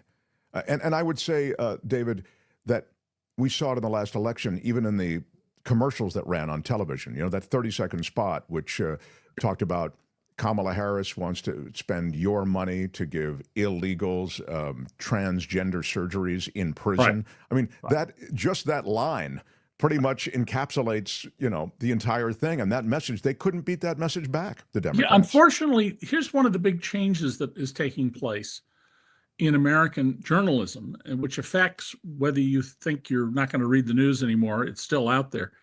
Donald Trump's inaugural address, his second inaugural address, was just one lie after another. I didn't see anybody take it apart and point out, this is a lie, this is a lie, this is a lie, this is a lie. Trump has tried to make the case that he inherited a terrible economy, and it's not hard to find people who will tell you we're in a depression. We're in the worst economy, that I've ever heard of. The data just came out today where I live in Rochester, a city that's lost its huge employers pretty much. Kodak went from 93,000 to 3,000 workers in the 32 years I've lived here. Our unemployment rate is 3.4%. 5% is considered full employment, 3.4%. The state of New York, which usually does not do as well as the rest of the country with unemployment, is at 4.2% unemployment. The wages of people in the bottom half of the economy, people who make less than about $44,000 a year, that's $800 a week plus a little bit, their wages are rising 20% faster than the people above the median income, the halfway point. So Biden's plans without unions improve the incomes of people down the income ladder. And yet people, and Donald specifically promised he would lower prices, not only in the campaign, but in his inaugural address. You notice he stopped talking about that because, of course, he can't do that. It's not possible. Well, he did by executive order say, I've instructed my administration to get the top minds in my administration to lower prices. I mean, it was a ridiculous executive order, political, right. Theater. Yeah. By the way, if you call up the executive orders, and I'm talking to your audience here, go to Google or Bing or DuckDuck, whatever you use, and put in Trump executive order on pick a subject and read it. Because if you get the PDF of the document, here's what you're going to find: misspellings, wrong verbs, no legal justification. Executive orders are supposed to be rooted and based in the law. And he just, on the one on the southern border, he just says there's an invasion. No numbers, no proof, no indication of that, who's invading, just there's an invasion. But to see these things which are if they were my students at RIT who gave in papers written like this, I would just hand them back and say, polish this up. I'm not going to take my time to read it until you've done a proper job. And there's a video of Donald signing a whole bunch of the executive orders where it's very clear he has no idea what's in them. I mean, his own words as he turns to the staff and he comes back, they show that he's tired and they show that he doesn't know what's in them. He's just signing what's presented to him. And then he'll say something that reconfirms he doesn't know what's in these orders. So, Donald, let Trump be Trump, Mark. LBTB. Let Trump be LTBT. Let Trump be Trump, because he will mess up the economy.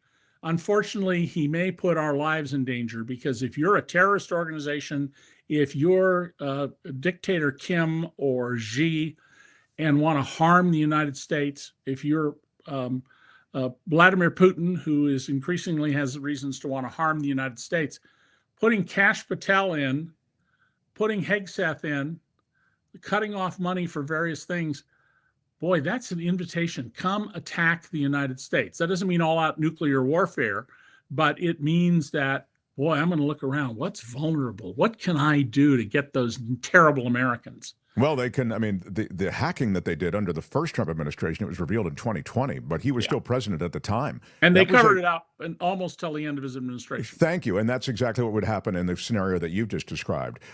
Lastly, and on just another minute or so, getting into the bullying that we've read so much about in your pieces. I mean, if you go back and look at David Cay Johnston's book, there are all these books. There are all of these examples of Trump bullying people. I mean, it really was clearly his prime directive was we can get what we want by bullying people. And so I thought of that when he went after Columbia, which was misspelled on the White House website. Yes, it was spelled like Columbia University. Yeah, anyway, but I thought, here they are beating up on a country that they know they can really beat up on, Colombia. And I think that sort of is his thing. He's going to kick dirt in the face of countries that he knows he can get away with it. Yeah. Donald doesn't go after anybody who's a big threat to him. He's a feral animal, and he goes after people who he thinks are vulnerable. I was asked on British radio a couple of days ago for a series of interviews. They apparently did 4 hours or so of asking people who had phone conversations with Donald about handling him. And I said, well, Donald typically would come on all trying to romance you, and in a dime he can turn. And that nothing made him more furious than when he would say, I'm going to sue you, and your 8 little children are going to be out on the streets. You're going to be ruined. And I'd say, well, Donald, if you think you have a case, you should go file it. And he just doesn't know how to respond to something like that. But I also, when I was asked, how would you respond if you were the Prime Minister of England? And I said, well, go look at the movie Love Actually, where the Hugh Grant character stands up to Billy Bob Thornton playing the US president. Do not, in a conversation with Donald, in any way be vulnerable in any way. You are resolute, you are tough, you don't want to mess with me, Donald. And take actions that make that clear. Never give up an inch. Now, Modi, the Prime Minister of India, who wants to expel 200 million Muslims from the biggest country in the world, is about to come to Washington to see Trump. We have a very large Indian population in America, and it turns out that the most highly educated religious group in America are Hindus. It's Hindus way up here, Ashkenazi Jews not far below them, and then you drop sharply to the various Christian denominations and others. And Donald doesn't particularly care for people like Modi, except he gets millions of dollars from India because he put his name on some buildings, which I've detailed how when nobody could get their buildings approved and whatnot, Donald's just got approved, which tells you there were payoffs by somebody, maybe not Donald, but somebody. And secondly, Modi wants to harm Indians, take away their citizenship, throw them out of the country. Oh, to Donald, that's like, please, that's a Valentine. Wow. So all Modi has to do is promise Donald, I will buy American military weapons. I'll buy jets from you and ships made by Americans, and reassure him that he hates Muslims, and they're going to do just fine. Oh, that's wild. That really is wild. Well, David, I'm over time with you, so I'll let you go. But I feel as though there's just kind of an endless reservoir of things to ask you about when it comes to this guy. Even in his first 7 days, it's been dizzying. I suppose we just can't be at a high DEFCON status on every announcement out of the White House, right? I mean, you got to pick and choose, I suppose. Don't lose heart is the first most important thing. Don't turn off the news because you don't like what's in the Washington Post or the New York Times or the LA Times. So what? I mean, that's the duty of the newspaper isn't to comfort you, and you need to know what's there. And that's who does the heavy lifting is the big newspapers. The TV is largely derivative from what they get in the newspapers. And, focus on one or two things. Find people who are like you, focused on, there's so many things wrong. You don't want to dissipate your energies. You want to get people focused on various aspects of this. And I think one of the best is Donald Trump cut off all funding for cancer research. That's one where you should not have trouble rallying people about this. And, a cancer cell doesn't care if the researcher is a man, a woman, a Muslim, somebody with one leg or 3 years. It doesn't care. The philosophy of the cancer cell is growth for the sake of growth and everything be damned, including the host I'm about to kill. There's a scary parallel, frankly, to what's happening in Washington now with that. But you're right. What a great, just attach, it has the additional virtue of being true. Attach these moves on the part of Trump to killing the cancer research that we're all behind. So, thanks, David. Until next week. Care. David Cay Johnston, everyone. Yeah, right on. Do you feel it? It's the Mark Thompson Show. Who's Mark Thompson? Yeah, I am always so happy to talk to David Cay Johnston. There's a story he reminds me of in, I guess it was yesterday's New York Times I saw it, and I put it aside to mention to you and to mention to David if there was time. It's not critical. We got to the critical stuff. But it speaks to how Trump's businesses continue to flourish internationally. And David made me think of it when he talked about the payoffs associated with the India stuff and his brand there in India. It's that there is a new luxury hotel project in Serbia that is a Trump-Kushner joint project. And it will continue this plan to expand the Trump brand in places like Serbia. It's a government-owned site that will be exploited to develop a luxury Trump hotel. And now they're also making a deal with a real estate magnate from Abu Dhabi who will help fund this. So they may not even need to use a lot of their own money.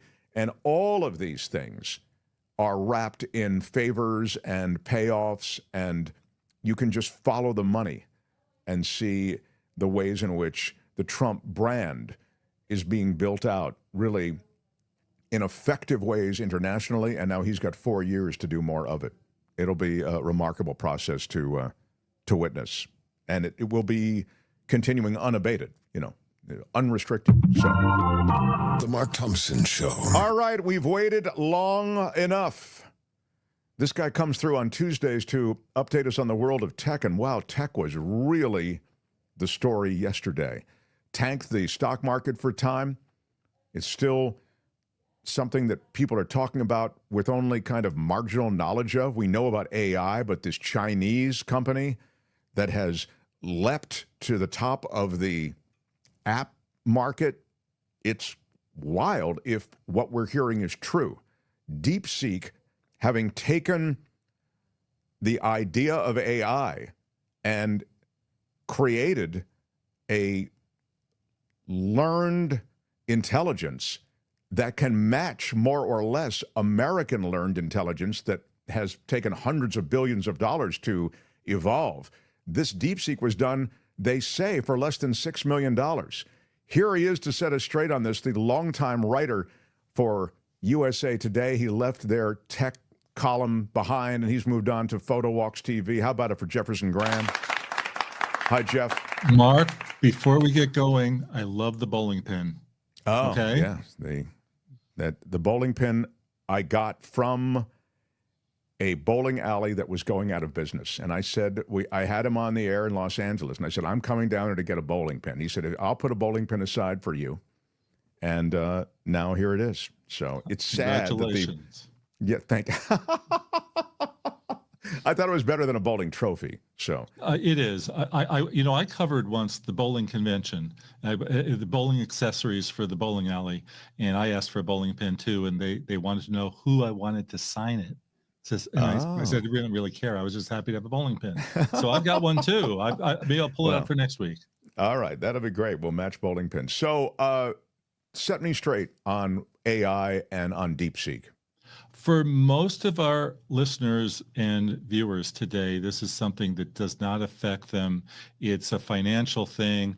The freak out was that this company could come out of nowhere, spend way less than other companies, and use way less chips to basically do what is a clone of ChatGPT. I will say it's not as good as ChatGPT, but I think people were concerned about it in that it could be there'll be all these Chinese copycats and people doing it all over the world for much less money. And it's not just going to be something that Microsoft and Google and OpenAI will dominate. Well, you say it's not as good as ChatGPT, but on most of the metrics that compare them, it comes close.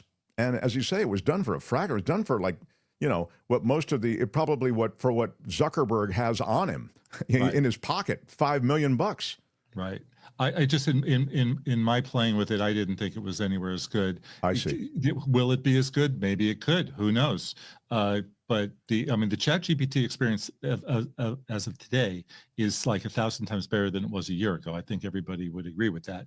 It's gotten really good. It's been the #1 app, and now this Deepseek is the #1 app. I just looked it up this morning. It's #1, and I don't know who all is downloading this thing. I mean, clearly a lot of people are really interested in it. At the same time that all this is going on, Apple updated their latest iOS software with yet more new AI features that most people won't care about. So, Mark, I believe you got the 16, did you not? No, I got the 15 Pro. Oh, you got the 15 Pro. Okay, so they put AI they put the features technology on there. in. Yeah, they put. I don't use it, but they put the technology in. Right. Most of it is irrelevant. They'll do summaries for you of your email. They'll help you write. They'll supposedly a newer, better, smarter Siri. Oh no, it's actually worse. It's actually worse in this new iOS update where you ask Siri a question. It says, Do you want ChatGPT to answer this or Siri to answer this? You know what I want? I want you to answer the damn question. That's what I want you to. Don't make me do all this. And the other thing is that in this iOS update, before you had to go in and say, I want it, and click on a button. Now it's turned on for you. And if you don't want it, you have to go in and turn it off. That's wild. I'll double back on the AI stuff just to say, if you can move the market the way the market was moved on yesterday, then it's relevant. I mean, we can talk about the, most of us won't use it. I mean, yeah, we may not use it, but dude, your retirement fund is being affected by how these markets are responding to this news. Yeah, but the market did go back up today. It did, no, exactly. And so I kind of go with what you also said, which is you think that, as things settle out, there's sort of there's kind of an equal playing ground, or this is we have to see. I guess what I'm getting at, Jeff, not to obsess on it, but these companies, again, these are publicly held companies. They're in a lot of the IRAs and various holdings and retirement funds that of our audience and others. The idea that they would throw tens of billions and total hundreds of billions of dollars at this technology, artificial intelligence, and that the Chinese could create it, in their kitchen for $5 million or whatever, it's an extraordinary thing, and that does upend our understanding of what's required with AI. Yeah, totally. And I guess in San Francisco, they're freaking out because they thought it was going to be the new AI capital, right? And all this investment would be there, and maybe it won't be there. The other thing is we've talked a lot about TikTok, and the government doesn't like TikTok, and it feels the Chinese government is spying on you. Well, if you don't like TikTok, you ain't going to love Deepseek, right? Right. There's a lot to be concerned about.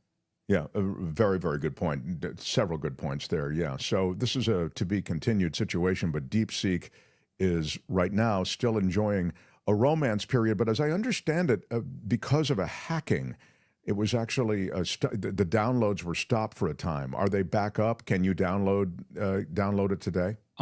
Did not check. I just checked the chart, which was actually I have to go to a third party to check the chart. So I did not try to download it today. Yeah. But I opened it up. Yeah. Yeah. Deepseek, it's saying, Wes says Deepseek is can be run without being connected to the internet. It's open source. No. Okay. You can literally learn algebra from AI. I mean, you can learn anything, lots of can't things. You? Yeah. I tried doing some AI photo editing on the plane when I went to New York last week, and I could not do it because I was not connected. Yeah. It's weird. I don't know about being connected to the internet part, because it does seem as though, all the technology required isn't there in your phone downloaded with the app. It needs to be connected to the internet, I thought. I think. I'm with you on that. Yeah. AI is surveilling us right now. Let me ask you about, says Kev, let me ask you about surveillance and AI and China, because there's a lot of that. Because you just mentioned it. I mean, there's all this, everybody losing their S about TikTok and what's given up in terms of data. And then we're blithely downloading this new AI system, Deepseek, and there's more. I mean, the drones are made in China, and a lot of that data is returned to China. How concerned should we be about that? I don't know about the drone, what information they're actually getting. I mean, you're just talking about something flying in the air. And do I care that China knows that I flew over the Pacific Ocean and got some shots? I don't think that. That's not like an information thing. Well, it's data. I mean, there is data. I mean, it's data on Americans, where they are, what, I don't know, maybe not. I don't know, but go ahead. I mean, yeah, it's data. I just don't know how relevant it is. Sure. Okay. What I search for is more relevant, and what I watch is more relevant, and what I shop for is more relevant. And that's all the stuff that they're getting from TikTok and from Deepseek. And that would be the one that you probably wouldn't want them to have. And so, again, I guess this is to be continued, but anything else for us, Jefferson Graham, before New Samsung phones came out, announced last week with yet more AI features that I looked on the website and I tried to figure them out so I could tell you what they are. I'm not exactly sure. It sounds like more summaries. I will say more expensive. The top of the line is $1,500 and more expensive than last year. which is just really surprising because when you're the number 2, wireless device man, and you want to take on iPhone, I would think you'd come out with something a little cheaper. But that's just me. You've got to check him out on PhotoWalks TV. He does great stuff, and what you could do with your iPhone and Android, he reviews with you. And I guess the searing truth is that you can do feature film if you want to. You could make a TV show. You could do a weekly TV show on an iPhone, like I do. That's what Jeff does. Jefferson Graham, PhotoWalks TV, the YouTube series. Check it out. Support him. Subscribe and more. He has giveaways. He's got a big year ahead. Jeff, thank you for spending time with us and putting some of this AI stuff in perspective for us as well. Thank you, as always. Jefferson Graham, everybody. Right on. Right on. The Mark Thompson Show. Well, it is that time, Kim. There's a fork in the road.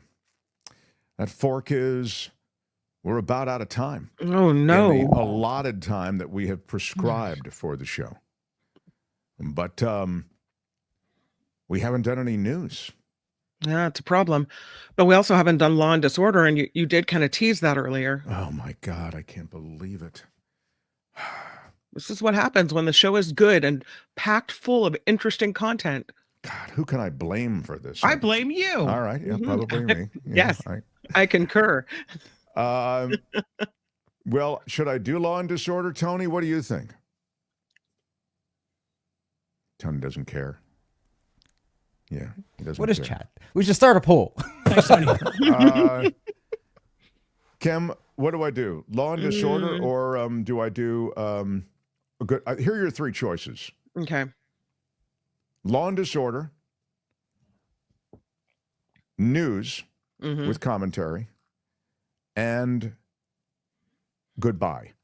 Okay, so I can end the show now. I can do Law and Disorder, or I can do news with commentary. How about I'm going to have my cake and eat it too. I'm going to give you 3 quick headlines without any big intro or to do. No? And then you can launch right into Law and Disorder and then say your thank yous. Well, it's, I like big intros and to-dos is the I know problem. you do. Oh, girl, baby girl. Don't even play. All right, forget it. I Yourself won't. out of the big intros. No time. And I move into it really fast. Man, it's a very tough room. They don't like the new. Okay, well, I'm sorry, Dave. No. I'm afraid I can't do that. All right, so we won't do the wild intro and to do. Why end on time, says Sandy. Thank you, Sandy. We need a little more Sandy around here. A little more Sandy. I feel ripped off. Just go over, says Tammy. Yeah, exactly. I'll tell you, I would go over. Kim's got a show that I don't like to impinge upon. No, that show doesn't start until this one ends. So there you go. All right, so here is what we will do. We will do Kim's news without any big to-do, and then I will do some Law and Disorder, which you will like. I believe the audience will like it. So, and Josh is saying, stop wasting time. You see, we need a little less... Thank you, Josh. A little less Josh and a little more Tammy is what this show needs. This is where Chit was born. I know. This is you and Josh have really. All right. I will yield then to Kim, and then we will do some Law and Disorder, and I'll still get you out of here in about 10 minutes. All right. Rapid. The Mark Thompson Show. Very fast headlines. More than 3,500 arrests. PT says a 15-minute discussion about how to handle the next 10 minutes. Right. And still we're not doing it. How dare you, PT? How dare you? More than 3,500 arrests made in immigration raids across America. Secretary of Homeland Security, Kristi Noem, hard to say that, joined a raid Tuesday morning where ICE officers made an arrest in New York. Comes as President Trump's border czar Tom Homan told CNN the scale of deportation raids depends on funding from Congress. Yeah. OpenAI launching a new version of ChatGPT specifically for government agencies now. It's called ChatGPT Gov, and it allows the U.S. government agencies to use the most powerful version of the popular AI model. Speaker Mike Johnson, a Republican from Louisiana, suggesting yesterday that he is open to California's wildfire recovery aid being linked to adopting voter ID laws. A settlement is being reached in the Norfolk Southern train derailment in East Palestine, Ohio. That derailment, I don't know if you remember, caused toxic chemicals to contaminate the air, the soil, and creeks in the area. The contamination spread to other states. East Palestine will be provided $22 million from the railway company to use for needs identified that are connected to that incident. Get ready for more of that. There are no regulations on the train, chemical trains essentially carrying all those toxic chemicals across America. There are plenty more of them, and nothing has really been done from a regulatory standpoint to handle that situation. Seems like that might cost more than 22 mil. Yeah, no kidding. They got a bargain. The chemical company did. Yeah. The doomsday clock is closer than it ever has been to midnight. Tick, tick, tick. The Bulletin of Atomic Scientists announcing they're setting the clock back to 89 seconds to midnight now. This is the shortest time to 0 hour in its history, spanning 75 years for those who pay attention to such things. Nashville, well, let me tell you this first. State Senator Scott Wiener is introducing a bill that could allow Californians affected by wildfires and other climate-related disasters to sue oil companies. He says it would ensure oil companies pay for the climate-fueled disasters burning and flooding California, and that Californians are bearing these costs with explosive insurance premium increases that make California less affordable. So then we'll see if this bill passes. It could mean money for a lot of people who need it. And lastly, Nashville is hosting the debut of Dolly Parton's musical this summer before it heads to Broadway. It's called Dolly, an original musical. Yeah, it starts previews at the Performing Arts Center at Belmont University in July. Parton said Nashville has been her musical home for 60 years, so it's the right and perfect place for the world premiere. I do Dolly anything, musical. see anything Dolly is associated with. She is so good. Wow. 100%. I told you I was seeing her in the 9 to 5. It was a stage show, and she premiered it in Los Angeles, and I happened to be lucky enough to be at the premiere. And Dolly Parton was there in the audience, too. And there was a problem on stage. There's a thing with this copy machine that goes crazy on stage because it takes place in an office, of course.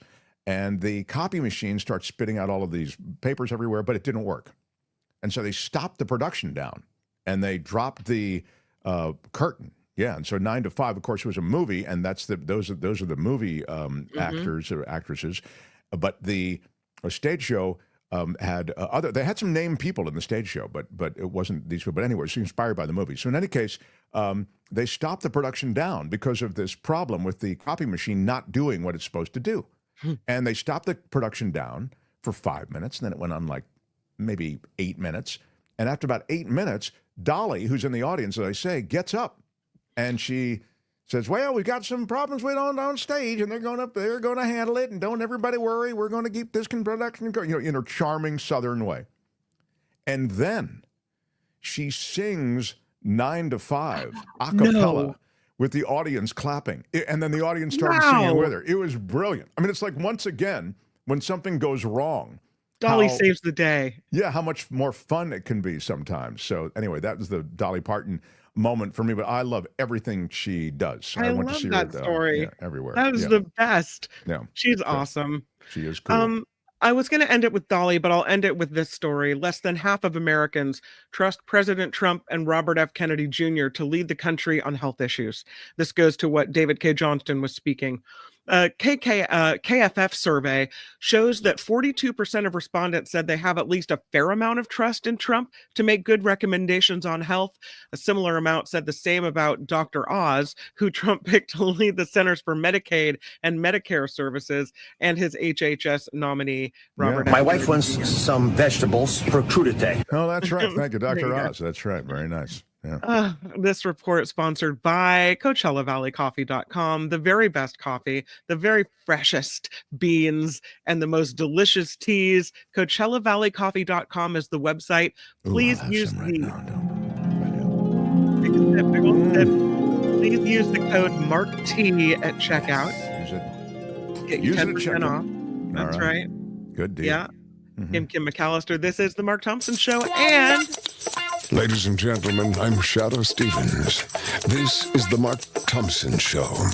Keep it to yourself.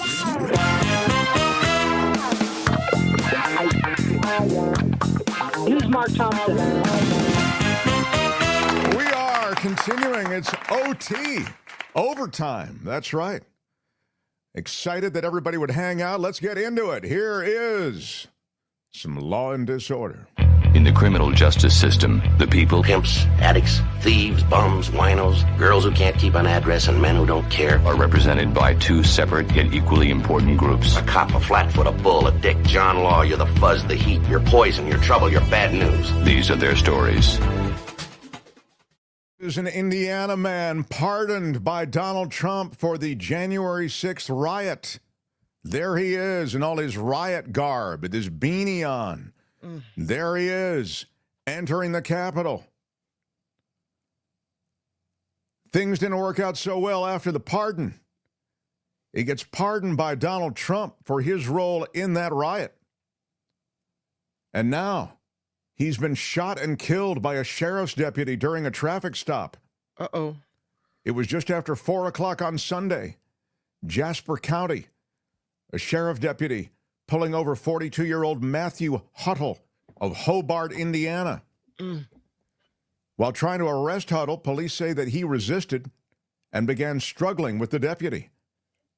Reading from the police report, quote, an altercation took place between the suspect and the officer, which resulted in the officer firing his weapon and fatally wounding the suspect. Well, interesting, Matthew Huttle wasn't your first altercation with a police officer, was it? When you tried to beat officers to death on January 6th. The Indiana State Police are investigating this officer-involved shooting, as they do all. But there is no further detail available. Huttle is no longer. The Justice Department firing prosecutors who worked on the Trump investigations. The termination of more than a dozen lawyers who worked with the special counsel Jack Smith came hours after the department's most senior career official resigned, or I should say was reassigned. They call the firings at the Justice Department an egregious violation of well-established laws meant to preserve the integrity and professionalism of government agencies. Put another way, these are a lot of lawyers who are doing the work of the Justice Department. They are not Jack Smith. Jack Smith led that effort to bring charges against the former president, but a lot of these other lawyers, a little like people who are members of the military who don't decide on the military mission, but they are pledged to support the military mission. They exist in that way. And so current and former officials are saying that this is such a momentous and aggressive step that it really defies explanation. It has a stated desire for vengeance, and that is what has happened. The department has not named the fired prosecutors, but a person who worked with some members of Mr. Smith's team said that many of the dismissals appear to target career lawyers, and as a result, most likely violated civil service protections for non-political employees. As I say, these aren't people who were pledged against Donald Trump. They were simply doing the job that was assigned to them. That's Law and Disorder for today.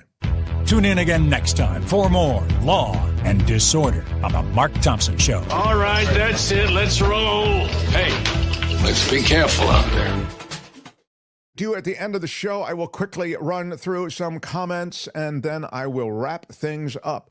Just found your show last week, says Ray Ryan. And now listen whenever you are on. Good luck over there. Trump frightens the crap out of us, but maybe that's the plan.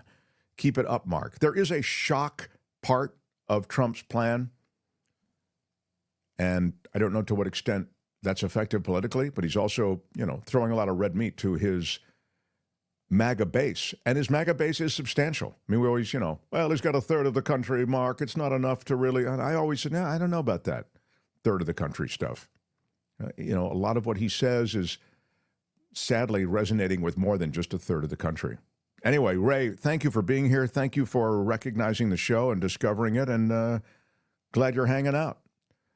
I'm in Tennessee, headed to Georgia, says Franco 2B. Headed to Georgia to purchase land. Anybody seeking to help with labor can eat free. I'm serious. Well, this is kind of a, yeah. Well, I'm cool for eating free. I love that part. The labor thing, I'm not as big a fan of. Cousin Erie, did the president not sit down with food producers of America to discuss how anti-immigration would affect them? Thanks for the $6 super chat. It is absolutely true that Big Ag has a big place at the table in Washington.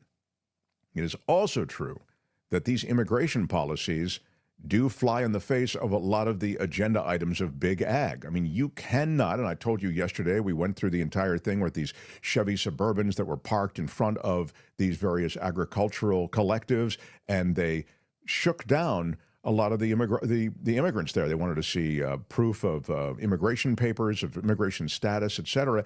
And 75% of the workforce in many of these places, those are the numbers collectively, didn't show up.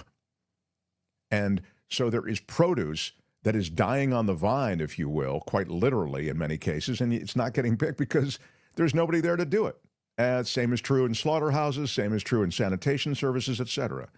This is a dramatic part of the American economy. So to your point, did the president or others representing the president not sit down with people who represented big agriculture to discuss the ramifications and repercussions? And the last thing I would say is on his water policy, which is what we're going to comment on more tomorrow, that does address big ag. And some of his biggest donors are those that are going to be benefited by Trump coming into California and releasing additional amounts of water into agricultural concerns in the Central Valley. That is 100% true.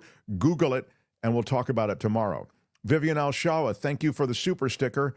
$9.99. Loving you, Viv. Big shout out. And a big shout out to you. No Meals on Wheels for you, Granny. Oh, we won't help with your heating bill either. Tammy kind of mocking the new freeze on any government spending. It is appalling that Franklin Graham defends MAGA and Trump, says CC Ryder. That was, I think, in relation to us speaking with David about, David was making the point about, sort of Christianity having left the building when it comes to any sort of real Christian tenets, any real, love David Cay Johnston, says Ricky O'Bear 1, still at Kaiser now for the invasive procedures. Oh, no. Oh, no. He is listening in. Wishing you the best. Ricky O'Bear is an OG of this show. Yeah, really kind. And he is one of the supporters of the show, not only in watching and interacting, but he'll come and watch other videos after we've dropped videos and comment on them, which just, it helps any other interaction. He's really a great supporter of the show. We are thinking of you, my friend, and we wish you all the very best and better health every hour. Dennis Fahey with a $10 super chat. Who wrote the executive orders? He just signed them. I'm guessing they were pretty preloaded with 2025, Project 2025 people having a pretty big hand in it, at least that for starters. And the performative ones about, I'm going to assign my top minds to lower prices in America, that's the stuff that he just kind of, just barks it out and somebody more or less describes it in executive order form and he signs it. Depressed Canadian says Trump supporters will just blame the docile media and Democrats as the negative consequences from his policies take effect.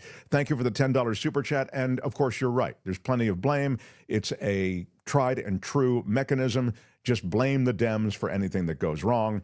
And they have a pretty substantial propaganda machine, so it's not completely beyond the pale that they couldn't spin a lot of the nasty that will happen over the next 4 years, particularly economic nasty. I don't know what international nasty might come up as well. They could spin it so that it's all the Democrats' fault.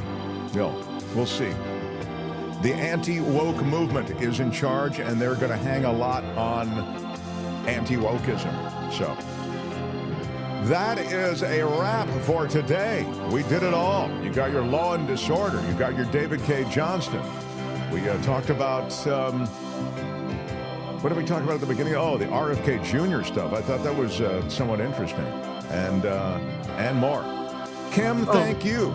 Thank you. The after party Kim, how are you? starts now. Tony, thank you, sir. Thanks, Tony. And everyone, thank you for the ways you support the show. We're out of time. I'm Shadow Stevens for the Mark Thompson Show. Bye-bye. I wish we had more time, but we don't. So we say it to you. Out of time. Bye-bye. Out of time.